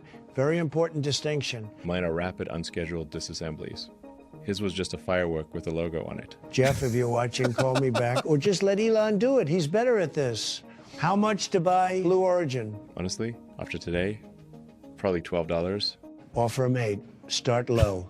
That's the art of the deal. I love these baby videos. Diaper diplomacy. Looks like this one is the Baby News Network. So now that you mention it, yeah, it wasn't last night, but it actually may have been the Bezos Blue Origin explosion that we heard, because we definitely heard what sounded like an explosion. Lisa said that she thought it was a gun going off, but I didn't think that it was a gun. So, honey, that we might have actually heard the Bezos explosion. That would make a lot of sense. All right, now, here is another comical event that took place over the weekend. This guy said, they shot me through my dick. All right, so this was on Saturday night, again, outside of Delaney. Let's go ahead and take a look. Now, we don't see any we don't see any blood or anything like that. But he, oh shoot, where is it? Hold on. History, reopen last, close tab. Oh no, here it is, right here. Okay. Anti-ICE protester shot through the dick. They literally shot through my dick. Look. Jesus Christ. It hurts to laugh. Looks like they also got him in the ribs with a beanbag or something like that. Is it still there? Fuck them, though. Fuck them, you know? Is it still there? I don't know, man. His dick is probably still there, but they might have clipped the tip, that's for sure. All right. Susie Q says, I love those baby ones, too. They're hysterical, and the babies are cute. Yes, they are super cute. All right. Now, here is Nick Sorter from the Delaney Hall. I believe this was last night. This is the part that really pissed me off. So the Antifa Black Bloc was hurling rocks and pieces of wood at the horses of the state police as they were riding through. Now, you know what? You don't like the cops. You don't like the cops, but the horses haven't done anything to you. I personally think that there is a special place in hell for people who hurt and abuse animals, and I believe these people are going there. See, Joey, I would say it's worse than any other riot that I have ever attended, you know, over the course of this quote-unquote anti-ICE stuff, right? I mean, it's total anarchy. That video of the horses, I couldn't believe it. Them hurling 2x4s and rocks at the head of horses that are, you know, walking down the street. It's not like they were charging people with the horses. They were merely walking down the street. They were trying to disable the horses. I mean, that's a pretty nonpartisan thing, man, where, you know, you'd probably be like, yeah, trying to kill horses in the street is a, you know, like not a controversial issue. Like, these people are clearly sick in the head. That's it. Yeah, it made my blood boil. I reposted your video. Don't attack law enforcement. Don't attack the law enforcement horses. That really fired me up. Thank you for capturing. Yeah, really disgusting behavior. But, you know, what do you expect? I personally think these people are subhuman. All right. Now, moving to the next one. All right. Now, this guy, watch this. He's got a bullhorn, and he is screaming at the police, and he thinks he's a big man until he, too, gets hit with a less than lethal round. And all they can do is fucking shoot us. They think they're gonna fucking scare us? We're willing to fucking die here, right? We're willing to fucking die here. What do you stand for, huh? What do you stand for? You don't stand for shit! Been in there in the fucking first place. Except for fascism, right? And white supremacy? Right? Is that your literal profession? Is slave catcher? Ah! Fuck you! Fucking mouth! Got him! Yeah. How's that for your white supremacy? Now, take a look at this. It turns out this guy is named Ian Austin. Ian is one of the radical leftists that stormed the city's church in St. Paul, Minnesota. Now, one of the conditions of his release in that case is that probably he not leave the state, but certainly that he not break the law again. I think that it's a fair assumption to suggest that just by being there and taking part in this riot, Ian was actually breaking the law. So, hold on. I have to mention someone. Patriot Whistler, hopefully you're listening to the show. Patriot Whistler, this is me confirming that you are emailing me. So go ahead and send the rest of the information. Patriot Whistler. Hopefully that's enough times. All right. So I think Ian most likely did break the law, and hopefully the prosecutors in Minnesota are paying attention to that. All right. Now, also over the weekend, Bitch You Need Soap. This guy is a great follow. He is an incredible researcher. He works with the team that works with Data Republican, and he says he was able to actually get into Signal message groups. He said, I messaged a Signal group admin asking how my family in New Jersey could help the Delaney Hall protesters. I believe this was on Friday or Saturday. Within minutes, she sent me a supply list and a Venmo donation link. That supply list wasn't just water bottles. It was P100 respirators. This is tear gas grade, military spec impact goggles, welding gloves so they could pick up the hot tear gas canisters and throw them back at the police, helmets, body armor, and Sudicon chemical decontamination wipes. That's a military law enforcement product that most people have never heard of. The Venmo link was COSECHANJ, so Kosi Chan J. That account belongs to a woman by the name of Jenny Garcia. Jenny Garcia, turns out, is the main organizer of the Delaney Hall protests. Again, mapping of all of these people's connections, money transfers, location, where they're traveling from, all of this is being mapped by federal authorities. She is not a volunteer. She is a professional organizer. The money that is coming from these 501c3, 501c4, or otherwise organizations is also being tracked. Venmo feeds are public. Does anybody know that? That's why I don't have a Venmo feed, and that's why I don't send money that way. So he pulled her entire Venmo feed. Payments are labeled commissary. This would be money that would, ostensibly be going to the detained migrants to buy food inside the facility. Commissary, phone accounts fund. That way they can keep in contact with these detainees. DSA meeting, that's the Democratic Socialists of America.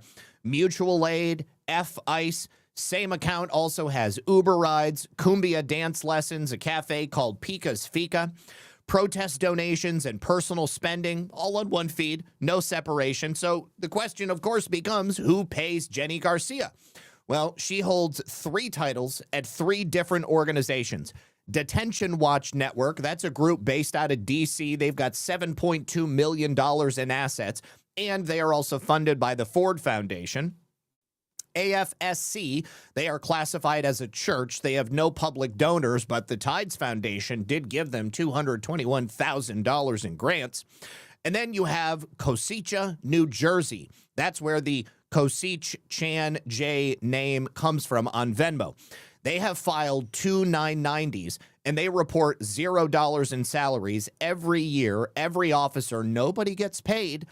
Foundation money pays Garcia through DWN and AFSC. She organizes under Cosecha's name, and Cosecha claims to pay nobody. You can see the sauce right here where she sent the list of needs, and there is Bitch You Need Soap reaching out.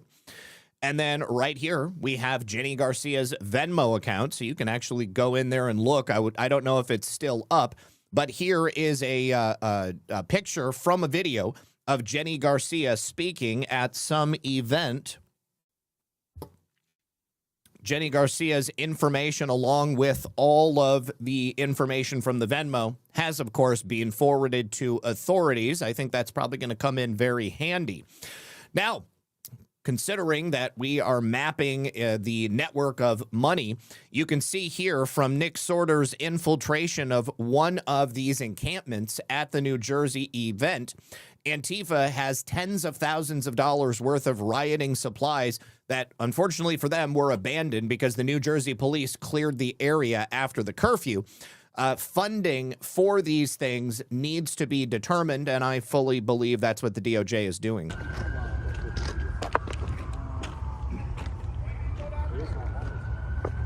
Look at all those goods. Multiple locations.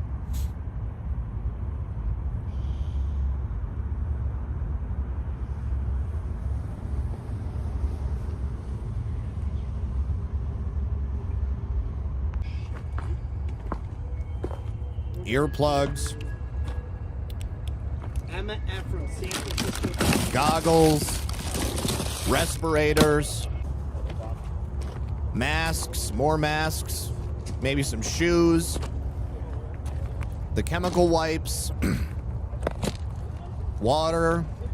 So yes, somebody is funding this, and we need to obviously track all of that. Now, we've got somebody else. This is a woman who was collecting supplies in New Jersey for those rioters. She also is an employee of the National Transportation and Safety Board. That is a federal government agency. Of course, that means she's being paid with American taxpayer dollars. Her name is Brianna Ingram. Brianna Ingram, I don't know if she is still working at the NTSB after all of this, but hopefully they would fire her. Here is her profile picture. She's a bit of a goblin, if you ask me. But here is some other pictures. This looks like her Facebook account. She's got 1.2 thousand friends. She's a she, her. Guests DH for MagFest and MagWest. She's a gamer, a webtoon devourer, and a motorcycle hobbyist. She studied at the University of Delaware, and she lives in Washington, D.C. No surprise, but she's from Mount Ephraim, New Jersey. Here is her again, looking even more like a goblin. Maybe this is from her Tinder account or something like that. Here is her LinkedIn, which shows that her employment at the National Transportation Safety Board. She's also a paralegal specialist. She works in the Office of Administrative Law Judges at the NTSB. Hi, I'm Brianna, and I'm a language nerd. Everything from grammar to linguistics to policy writing. I'm passionate about plain language and designing writing for a positive, easy, and intuitive user experience. Currently employed as a paralegal specialist in, looks like, she was only just hired in March of this year. So She even provided her license plate to let people know who to give the supplies to. We can see here from the messages that were infiltrated. Brianna Soros is the name she goes by in the Delaney Hall Supplies group. Do you have supplies to drop off? Do you want to get supplies to contribute? Come find me. I'll be there until 6.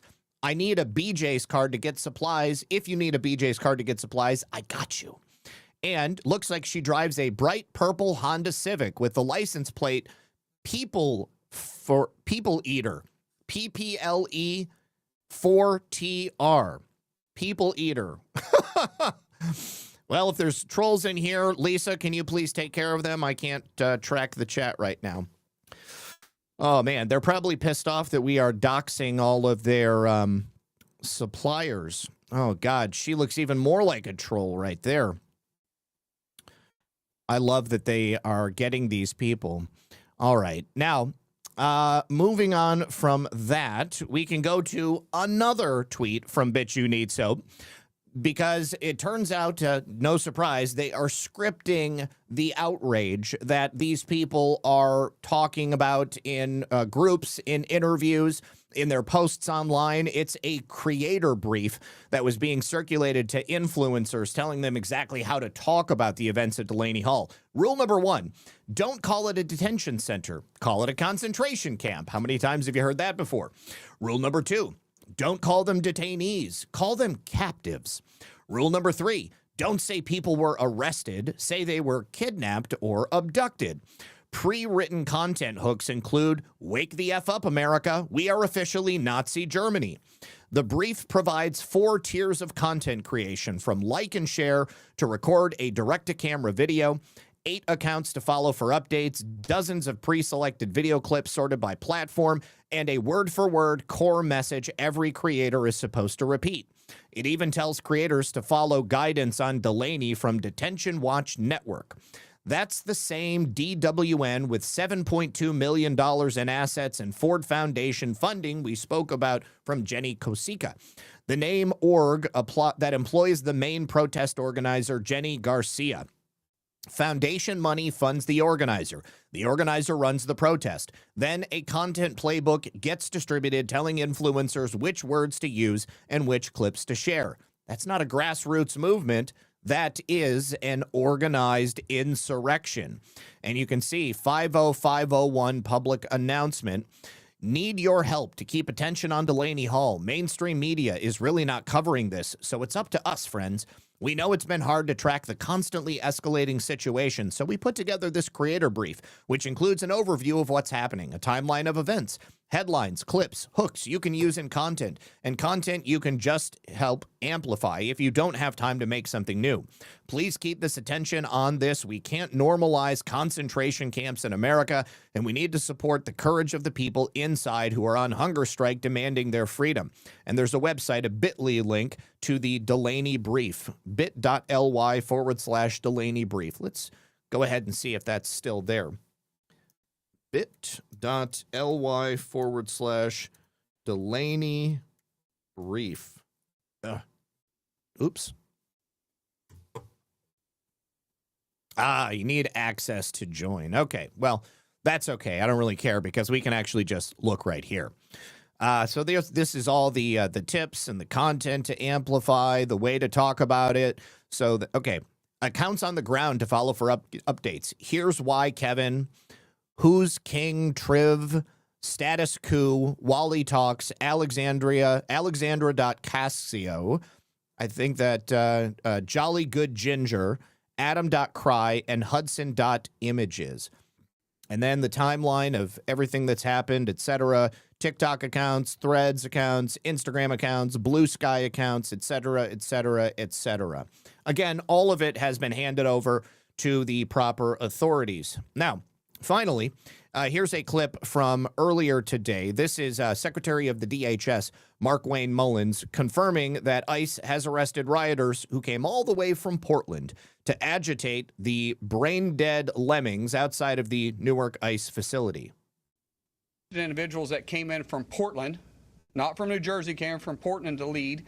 We've seen that they've been well supplied. We've seen Antifa flags being flown. And once the state police came out, and which, by the way, awesome group of guys, they understand crowd control very well, and they started pushing the individuals back after they warned them, started making arrests.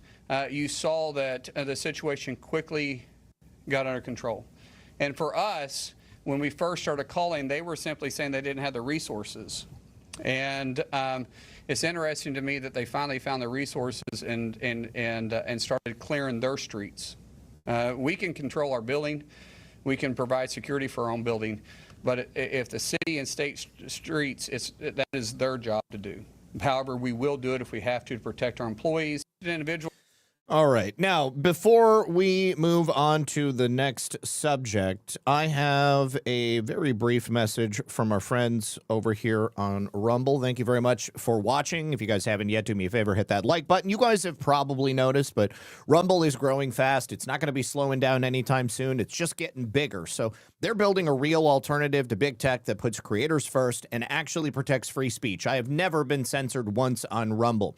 Now we've also got Rumble Premium. It's an easy way to upgrade your experience because with Premium, you're going to get ad-free viewing across the platform everywhere you're logged in. No pre-rolls, no interruptions, just the content you came for. Plus, Premium members unlock exclusive content like bonus videos, behind-the-scenes drop, and even more from your favorite creators. So right now, Rumble is offering $10 off an annual subscription. To take advantage of it, you just go to rumble.com/premium and use the promo code STUDIO at checkout. Once again, that's rumble.com/premium with the promo code STUDIO, and you'll get no ads, more freedom, and content you actually care about. That is the deal. And I do streaming video games, myself playing video games either alone or with John or even people from the audience a couple of times a month if you guys are into that. Okay, now moving past that right here, I have a couple of horrific examples of people behaving badly. First of all, this is somebody who, gosh, I think that this is outside of a different ICE facility. But what we have here is a journalist who came from GB News, flew to the USA, and he's asking a black protester about why there are higher rates of violence in certain demographic groups. And this protester almost immediately answers the question in probably the way that he shouldn't have. But let's take a listen. Or what? 20 times more likely to commit sexual offences than the Brits? Yeah, native Brits. The Brits that colonized the whole world, you mean? That raped and pillaged the whole world to get the power that they have? The Brits, yeah. Yeah, the Brits that did that? Yeah. And you guys have the audacity to say that the Afghans and Somalis did what? Well, it's not audacity, it's just a fact. So is it not a fact? Is it not a fact that y'all colonized the world through rape, murder, and pillaging? Right or wrong? That was true, yeah. All right, then. So what are you talking about? The British Empire. So what are you talking about then? Hey, how dare you? How dare you? Why are you shouting? What are you? Because you're. That's why. How dare you? You're talking facts? Let's talk facts. In my Let's face. talk. So do something about it. I'm not. Do something about it, Brit. My friend. I'm here. Do something about it, Brit. I'm here to ask questions. How'd you get into this country? You talking about? I'm here. How dare you? Why are you getting so angry? Really because you're a piece of you're a liar. You know you're a liar. You're a liar. Would you like me to show you the You're a liar. Bro, I just asked you. I just asked you what did the Brits do to have the power they have? Answer that question. Answer that question. Answer that question. How did the Brits get their power? Can you stop spitting in my face? What was the question? He's speaking. Why are you shaking? Why are you getting so angry? Because drone is going. I'm holding everything back not to break your jaw. Well, you can do it. You would get arrested. I don't give bro. You get arrested. I don't give a. This doesn't make your argument look. I came out here for. This doesn't make your argument look. I came out here for. Came out here. I came out here to talk for violence. Yes. Well, there you go. That's the left. That is the degenerate, violent left. You give facts. Who started it? You came all the way over. Who started it? Who started it? You give facts, you give data, and they get violent. This is what you see on the streets of Newark last night. Started, I'm gonna finish it. Started, I'm gonna finish it. Yeah, I wish you well, my friend. Started, I'm gonna finish it. Hey, why don't you got something else in that repertoire of yours? Is there anything else that you can come up with? This is unfortunately something that we see all too often. People who immediately resort to violence because they don't have the intellectual capacity to make a real argument. And as he said, he came out there for violence. Here is yet another example of someone who resorts very quickly to violence. This woman is named Rhonda Lee. Rhonda Lee is a registered nurse in the state of Michigan. She works at the University of Michigan Medical Center, and she lives in Ypsilanti, Michigan. Now, she says in this video that she wants to take a knife and murder President Trump. God, please kill this motherfucker! He needs to fucking die. I've never felt like that about anyone. Given my profession, it's counterintuitive. But you know what? Fuck that guy. He fucking needs to die. I have never been a violent person, but I'm about to drive up there with my goddamn neck knife and give that motherfucker a smiley face across his goddamn neck. Fuck him. I hate that bitch. Now, I think it's probably going to be maybe the next 24 hours that we'll be able to report that she has not only lost her job, but that she also likely is being charged federally for making terroristic threats against the president of the United States. I will take great pleasure in being able to report that to you. Now, here is another really awful case. This time in Atlanta, an elderly woman was just brutally murdered on an Atlanta train by a person who stabbed her to death on the MARTA. The suspect was promptly arrested after the murder. I actually saw the video of this woman dead on the train, and it is so bloody, it is so gory. I do not want to play it for you. But medical emergency workers desperately tried to save her. It was quite clear that there was no saving her because she died rather quickly. Now, this appears to be just another act of senseless violence. And, yeah, again, I'm not going to play the footage, but it is horrible, horrible. So rail service had to be suspended, and the woman lying on the ground appears to be white. The Fulton Medical County Examiner identified her as 66-year-old Margaret Swan of Atlanta. And, yeah, oh, God. Well, you can see here, we're not going to play the video, though. This is obviously very similar to the murder of Irina Zarutska. The person responsible for this woman's murder, I don't believe has been identified. Oh, no, yes. 25-year-old John Elijah Matthews. There we go. Let's go ahead and see what Mr. Matthews. Oh, they haven't released the picture of him. Well, let's see if we can find a picture of Mr. Matthews. Probably a future doctor. Oh, no. No, it's not. Just an angry black man, unfortunately. So there is security footage of it. It's pretty obvious. Mr. Matthews walked up to stand right near her head. He pulled out a knife, and he grabbed her by the head and cut her throat. Just slit her throat right in front of people on the train. She screamed and attempted to rise from her seat before he grabbed her arm and stabbed her 18 to 20 times in what is only described as a completely unprovoked attack. He then threw her to the floor and stood beside her until she bled out. He then walked out of the train onto the north end of the platform holding the knife, and police rushed in, intercepted him on the platform, and he complied and allowed himself to be arrested. Yeah, very, very horrible and senseless circumstance. But we have a real problem in this country. People seem to think that it's okay to just commit senseless acts of violence because they are in their feels. I want to say thank you very much to Jixer Trixer for gifting 5 subscriptions to 76 Patriot Girl, My Darlin' Sherry, G. Fontes, D-Man, and Susie Q over there on Rumble. Appreciate you, buddy. All right, now, Secretary of War Pete Hegseth has just announced a Doge cut that nobody saw coming. $5.1 billion in unnecessary Pentagon spending was just announced. These are wasteful contracts, again, for consulting, non-essential services, DEI they had tried to hide, climate nonsense, IT work that was already being done somewhere else. Hegseth, who is saving one of the largest contracts in recent memory. This is from the Defense Health Agency. These were going to contracting agencies like Deloitte, Accenture, Booz Allen Hamilton, and a number of other places. This is roughly expected to save the taxpayers in one cut $1.8 billion. Another $1.4 billion will be coming from software reseller contracts for IT services. There was a $500 million Navy contract that was characterized as business process consulting. And he had also announced another $500 million in savings from the elimination of a DARPA IT help desk that was, again, duplicated by another portion of the Department of War.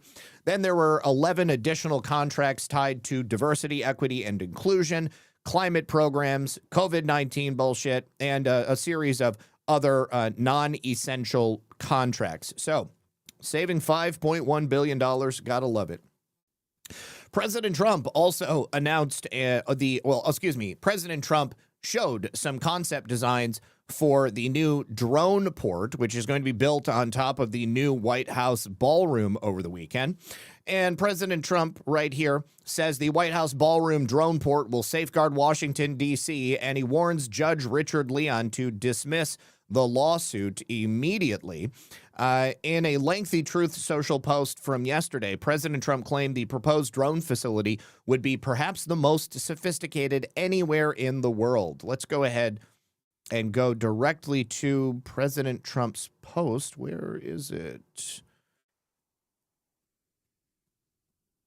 All right. The drone port at the White House ballroom will be perhaps the most sophisticated anywhere in the world. It will safeguard our nation's capital long into the future. Judge Richard Leon should stop playing games with America's security. If anything happens, he will be held responsible for the death and destruction caused to our country. He has already created enough problems by allowing top secret information to be released and exposed on a ridiculous lawsuit started by a highly litigious woman, serial plaintiff, whose strolling, in her opinion, will be disturbed by the new desperately needed structure. In any event, a woman who has absolutely no standing. With the advent of highly sophisticated and powerful modern-day weaponry, we can no longer defend Washington, D.C. with rifles and pistols alone. This ridiculous lawsuit must be dropped immediately. President Donald J. Trump. Now, I believe we can go to President Trump. No, apparently they haven't posted it on there, so let's go to Truth Social. And we can look at the pictures in greater detail. Real Donald Trump. All right. And of course, he's such a prolific poster. All right, so here is one view of the drone port. This looks like it was hoping to be ready for America's 250th birthday, but he's got, wow, these are fairly large and sophisticated drones. These are not just simple little drones. And there's also some troops up there. That's pretty sweet. Looks like maybe there's some additional work in the background that's being done, but of course it's probably just AI, so I don't know how closely that's going to resemble the ultimate drone port that we would have. But he's absolutely correct. The person who is suing the federal government has no standing. We just need to allow it to go through. All right, now Stephen Miller over the weekend also commenting on the scams that were set up by the Democrats. He is, of course, the White House Deputy Chief of Staff, and he announced on Friday that Democrats, as we all know, have been taking billions of dollars from Americans, ultimately trillions at the end of the day, and they've been diverting it into the hands of illegal aliens. Take a listen. But what we found since President Trump came into office is that the Democrats have set up a system to funnel hundreds of billions and ultimately trillions of dollars to migrants that are in our country, oftentimes from places like Somalia. So as an example, ICE recently asked a group of illegal immigrants that were in detention whether or not they were receiving Medicaid. Half of them raised their hands and volunteered that they were on Medicaid. Just volunteered that. These aren't the ones who were hiding it, right? They also asked illegal aliens how they paid their medical bills, and they said that if they don't have Medicaid, they go to hospitals, they get free care there, and they bill it to the taxpayers. So they aren't paying for any of their own health care in this country. This is one example.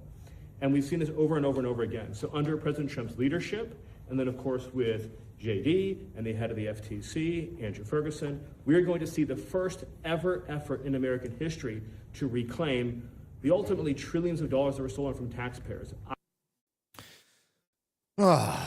So many reasons that we cannot allow these things to continue, and the possibilities for fraud were quite literally endless.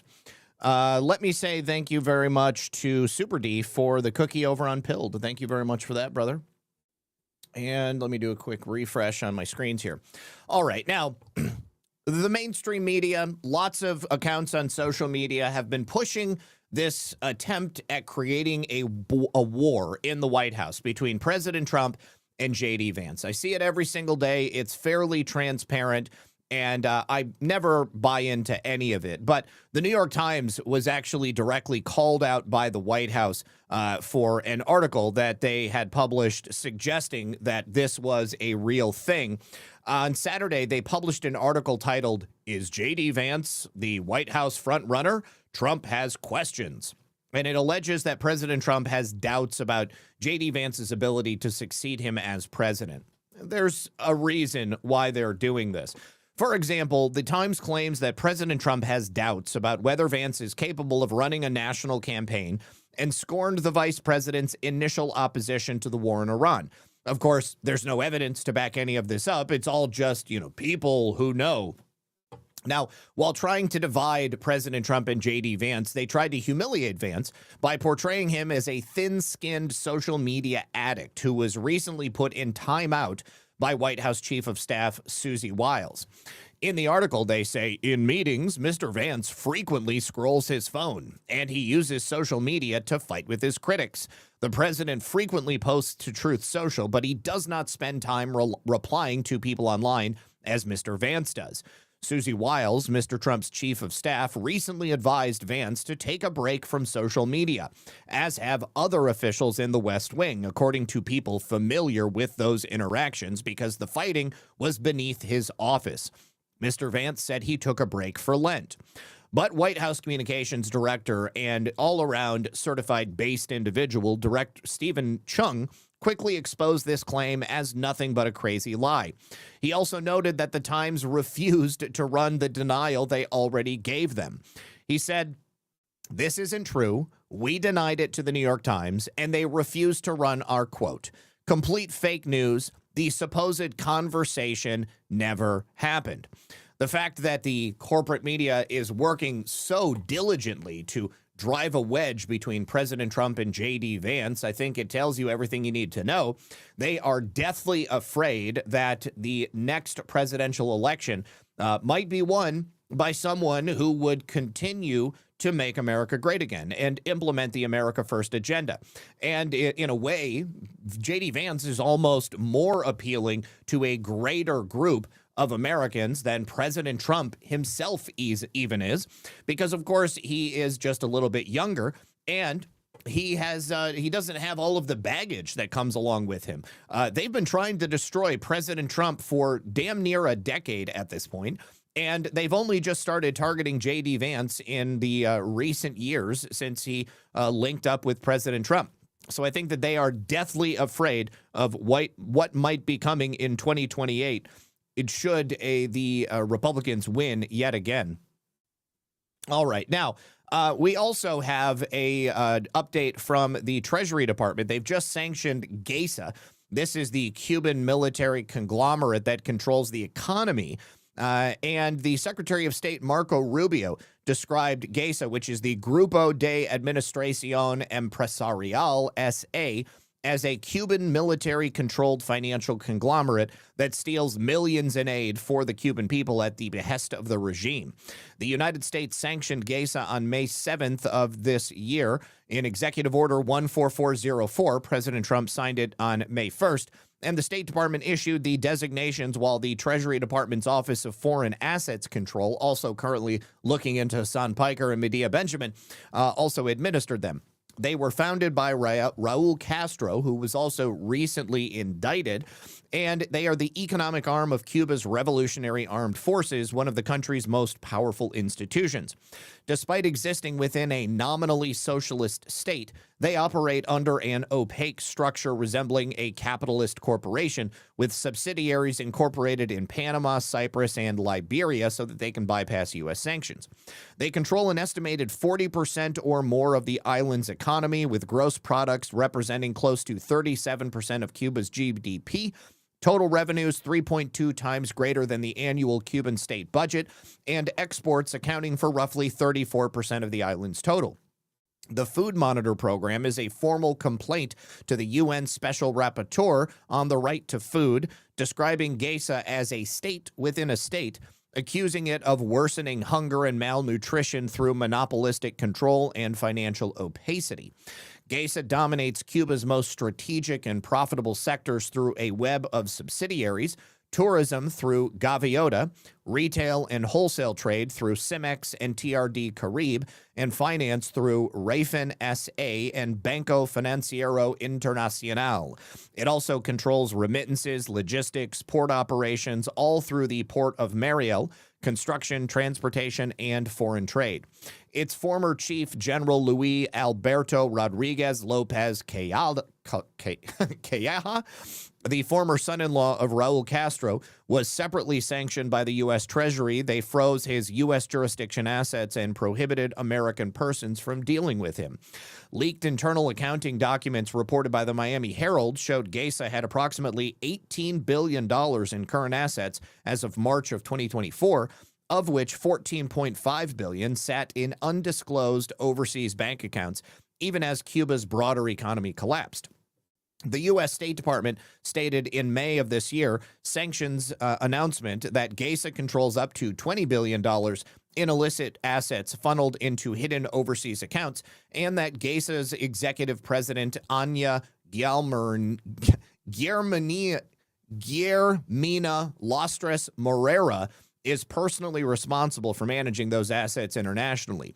Those funds exist entirely outside the Cuban government's budget.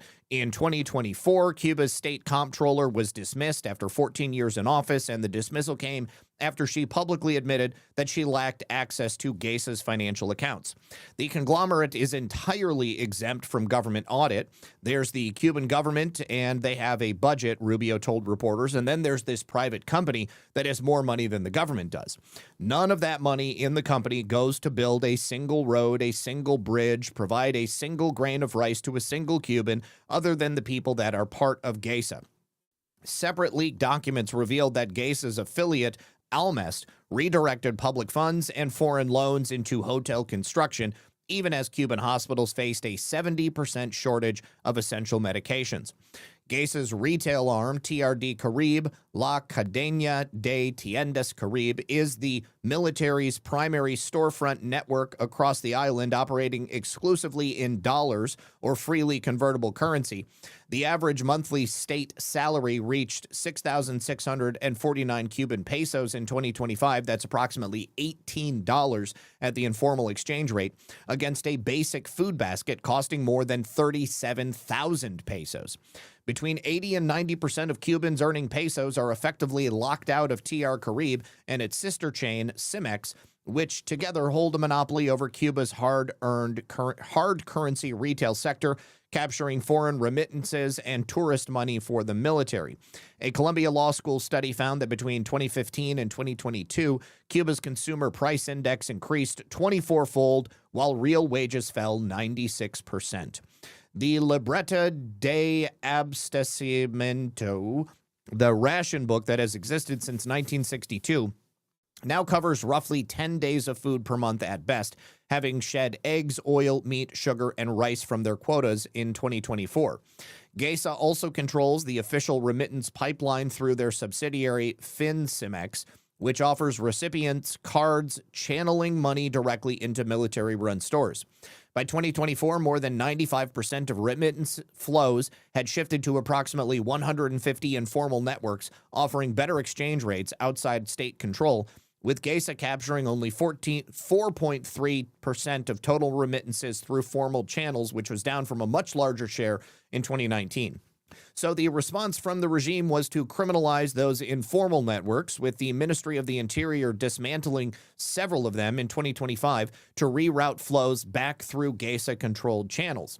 TRD Carib has also partnered with foreign capital, including Italian entrepreneur Bartolomeo Savina Tito, whose subsidiary Italsalve reached an agreement with Tiendas Carib to open a network of dollar supermarkets across Cuba. Gesa's documented misconduct spans several categories. The U.S. Treasury OFAC formally identified subsidiaries Financiera Cimex S.A.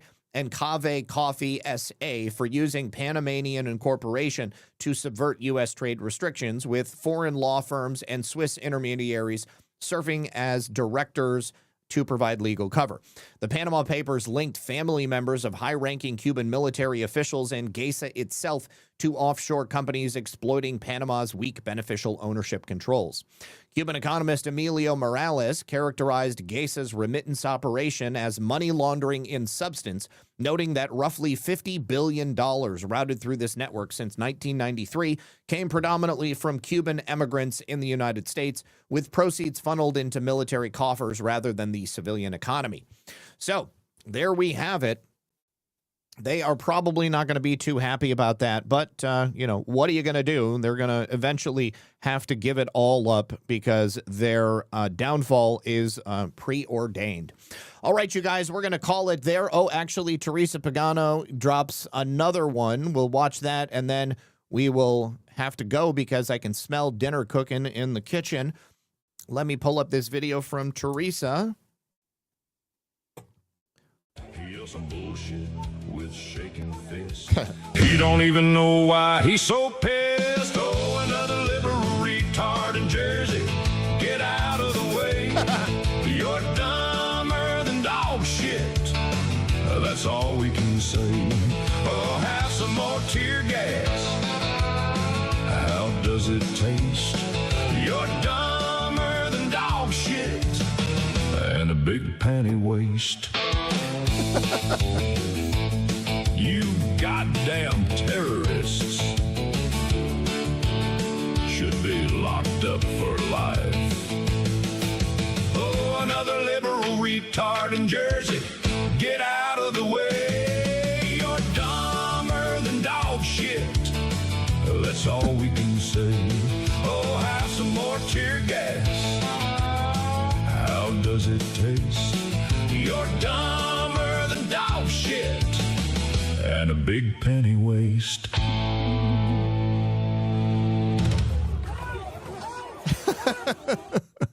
Oh, that's good. I love it.